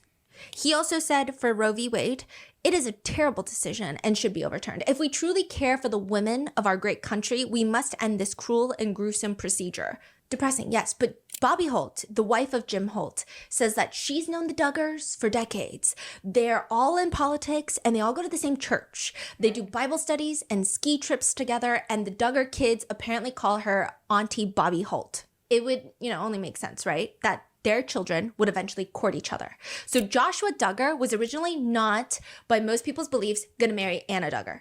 Oh. The little governor, that's what they called Joshua Duggar, asks Jim Holt for his eldest daughter, Kaylee Holt's hand in marriage. Oh. They start the courting process. Oh. It's kind of expected, common knowledge. On the show? No. Oh, but secretly? This was like before. Oh. And it was common knowledge that this was going to happen in the community and they were just going to get married. Like that was it. No one was like even looking at Joshua as someone who was going to be courting anybody else because that's how close they were. They're like two boobs in a bra. And then, because I have to find some happiness somewhere sometimes because this was so depressing, okay? But the Holts find out something really, really bad about Joshua. Something that requires Josh to be sent away for 4 months, away from his family, his parents, his siblings. And the Holts, they want Joshua to never come around their daughter ever again. But nobody knows why. Then how do we know this? It comes out all later. But around that time, the courting just ends abruptly. It's not happening. They're not doing it. And that's where Jim Bob and Jim Holt, they suddenly become icy. Everyone's like, okay, something happened. And then Josh gets sent away for months. Sent away where? To this other Christian family who run a home remodeling business. And he's got to home remodel. That's different. Okay. And then Joshua comes back. Now they're on a TV show and he starts courting a girl named Anna Keller. She's number 5 of 8 children in the also deeply religious Keller family. The Keller family are very different from the Duggars. They are financially not well off. And a lot of people, a lot of internet users and people who run in the same fundamentalist circles say that Anna Keller's dad is all about marrying up in the religious ladder. They meet at a homeschooling conference, and Josh is like, that's the one. He asks the Kellers if he can court Anna Keller. Their courting, relationship, eventual wedding, and marriage are all documented on the TV reality show, even the wedding planning. Josh is all like, men approach planning a wedding. I think I'm more of the kind, I look at it more of like a systematic process, I say. So, here's the desired result and here's the way we need to accomplish it. Women look at it as like a wedding and XYZ has to happen in between. He's just saying nonsense. He's just saying whatever comes up in 3 neurons that are going off, okay? They just have a lot of uncomfortable moments. And his dad also say it's the way God ordained it. Josh becomes the authority at the wedding. He becomes her authority, not me. And that's the way God designed the transfer of authority, and it's a good design. So basically, women can never have authority over themselves. They must always have a man being authorized for them. Okay? So the logic is, women cannot be responsible for themselves, and it needs to be a man. So God has the ultimate authority. And then a woman, usually it's their dad. And then once they get married, they're under their husband's authority. Now, when they get married, Jim Bob gives Joshua a CD from this guy named Ed Weed, who is a pre-marriage counselor. It's a guide on how to, quote, instructions on how to give a good hand job and be available at all times. Oh, wait. What? What are we talking about? Y'all weird. Hey, I ain't gonna hold you. CD, it's like a CD player CD. Yeah. Oh, I thought it was cash deposit. I was like, oh, he gave him some cash. No, it gives like a CD video tutorial CD for the two of them to watch on their wedding night on how to give a good hand job and be available at all times. Be available at all times. That is what women are taught in certain circles of this religion, that you should be joyfully available for your husband at all times. Jim Bob explains it's so important for the man to learn to cherish his wife and for him to realize that it takes a lot longer for her to kind of get in the mood and stuff after they're married versus a man is instant on, instant off, but a woman, it takes time. Spoken like a true man who has never pleased a woman before. At the wedding, Josh sings a song of loyalty that goes like, when you have hard times and all the others are gone, I will be there. You know, when the troubles have come through sunshine or rain, when no help can be found, things may seem hopeless. Things may seem hopeless, but just look over. And if you think that I'm tone deaf, his is worse. His is worse. I will say how they get married is a lot. They were planning on courting, but Anna stated specifically that she did not want to officially start courting until she was 20 years old. Josh surprises her by proposing to her. They don't court. Proposes to her at her 20th birthday party. Oh, shit. And she looks uncomfortable. What do you mean? So you mean like Anna's like, Bro. That's a stranger right there? Basically. Is trying to marry me? And she looks surprised, and finally she whispers yes, and Michelle Duggar explains, Anna, since it was your 20th birthday and you had made that commitment to the Lord that you wouldn't court or get engaged or whatever until you turned 20, your daddy, had said he really wanted you to keep that commitment, so I guess Joshua and your daddy figured out all this together to surprise you. 3 months later, they're married. Anna goes from her dad's house in Florida to her husband's house in Arkansas, and people describe their relationship as a super fan meets religious royalty. Like, Anna is just an arranged marriage, aka by her dad. By her dad, based off. Well, most arranged marriages are made by the parent, but this one's just by the parent and the son. Yeah. And so. I know most are about parent, but I'm just saying he really forcing the issue. I mean, really. That's how it be with an arranged marriage. They be forcing. Man, so I don't have no say so over my. I already know. I'm finna say this. Let me say. And other religions and cultures is even worse. I already know. I'll be real rebellious. I just. Well, we saw the video yesterday. What? Yesterday. That I will not speak. Was that in regards to that? That was part of their culture. And I'm not saying, yeah, whatever. I don't care how you take it, but yeah. As a super fan meets religious royalty. Like, Anna is just obsessed. She has never lived alone. She's never had a real job. She doesn't even have a driver's license for the first few years that they're married. And within a year of being married, she's pregnant with their first child. And they later become known as the M Kids. So they carry on the tradition of naming all their children with the very first initial. All their names start with an M. They're leaving the family size up to God. So they're just having as many children as God wills, right? But one thing to note that comes out during the scandal is, while Anna Duggar and the M Kids are always spotted wearing $2 flip-flops because they don't really have a lot of money and there's a lot of kids, Joshua Duggar is out here spending $1,000 on Ashley Madison. Furthermore, a lot of people who personally knew Anna Duggar said that she was quite loud and opinionated before marrying Josh and just having babies back to back. They thought that slowly she started talking like Michelle Duggar, like just real soft, tone things down. Everything is what they call a pastor's wife whisper.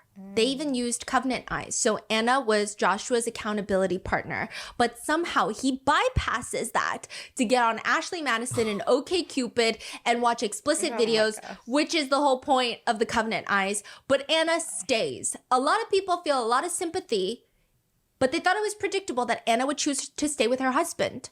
Everyone around them just spoke about it as if Joshua Duggar was also a victim in this. Like, that's how this whole scandal gets handled. Jim Bob, during a sermon, he's nervously giggling. I guess you've read it in the newspapers or seen it on TV, but we've gone through a lot of trials. Michelle says, I don't think I need to talk to Josh. I'm going to talk to our Heavenly Father. After the Madison thing? Okay. I'm sorry, if my son is cheating on his wife and their children, I'm not talking to God. My fist is... That's not condoned. However, I will be very angry. Like, it's just like crazy. She's talking about it as if later a bodyguard of the Duggars comes out because they had to get a bodyguard at one point, and allegedly the bodyguard claims that he was in the car with the Duggar group and they drive up to Josh's car and Josh is driving and he's also like watching X-rated videos. He's like not even holding it near his leg under the wheel to be discreet, as per the AMA on Reddit. He said, quote, Josh kept his phone on a hands-free, like stuck onto the windshield, and there was just like... Wait, hold on. He stuck what on where? His phone on the windshield so he could drive hands-free, and there's just X-rated videos playing while he's driving. And he's just like, he knew that we were in the car. Either he didn't care or he didn't know. I don't know. But like, what do you expect from couples who follow the religious semi-cult leader? Some would call it a cult. I wouldn't call it a cult because cult leaders love giving cease and desist, but his name is Bill Gothard. More on him later. But on the website for IBLP, which is what they follow, Basic Life Principles, they have this article titled, Should I Confess My Secret Sin to My Wife and How? So these are for husbands. And the article reads in short, yes, you should. When you come clean with your wife by confessing moral failures, you will have a feeling of euphoria. It will seem as though hundreds of bricks have been taken off your shoulders. However, in a sense, your wife will now be carrying this burden. Now is when you say, thank you, God, for setting me free. I now choose to do whatever it takes to see that my wife is set free and healed from the truckload of stuff I have dumped on her. Another article says, God clearly says he hates divorce. Divorce is linked with treachery and violence. In our day of increasing violence, even among Christians, may God give us the strength and courage to call divorce what God calls it, breaking a covenant. So when Joshua bypasses the covenant eyes to cheat on his wife, everyone just says, I mean, he's gotta humble himself before God. Even Ben Shapiro tweets, the left don't target Josh Duggar because he's a garbage fire. They target him because he advocated Christian values. I don't know how you advocate Christian values when you're on Ashley Madison, okay? Right. But Anna chooses to stay, and some people can understand given her circumstances, her religious background, and a lot of other couples who chose to stay together after the Ashley Madison leak. It's not just Christians. So if it were just that, maybe people could understand Anna Duggar, but they don't. Because the thing that confuses people is, right around the time of the Ashley Madison leak and scandal that's happening, there's bigger problems. Like the real reason Joshua Duggar never married Jim Holt's daughter, it wasn't political differences. It's because the Holts found out that when Joshua Duggar was 15 years old, he had younger sisters and confessed to it. But did Anna and her family know about it? And just how long has everybody been covering for Josh Duggar? And what about his victims? And how is this connected to the two other Duggars that were arrested this year, like a month ago? Another one. Would Anna Duggar still have chosen to stay then if she knew that in a few years, her husband, Joshua Duggar, would bypass the Covenant Eye system that they had in place and be arrested for downloading some of the worst CSAM content, including that the federal investigation working on that case, they said it was one of the worst that they had ever seen. Wow. There are links to some of the content that he pulled, and it was linked to Daisy's destruction. And that is where I leave you. There's going to be the next part. We're going to go through Joshua's trial and then the two other Duggars' arrest. So stay tuned, be safe, and I will see you in the next one. Girl, be safe too, child. That was a whole lot. Like, what? Yeah. Well, guys. A lot you can't even make up. What you said. Guess we'll see y'all next time on part 2. Yeah, I think we said enough so far. Yeah, yeah, indeed. Hey, man, y'all spam us up. Y'all let us know y'all thoughts in the comments for us down below, man. But until next time, y'all know how it go, man. I do go by the name DJ No Kid. This is Sierra. We are. We out. No time to kick it, got a stack of flip for my foes. Dollar. Please tell me you can hear me. Don't turn your back and don't neglect me. Just let me know if you need me. Dollar. Let me watch out for my partners. Keep my money long, get my team strong. Let me run away from my problems.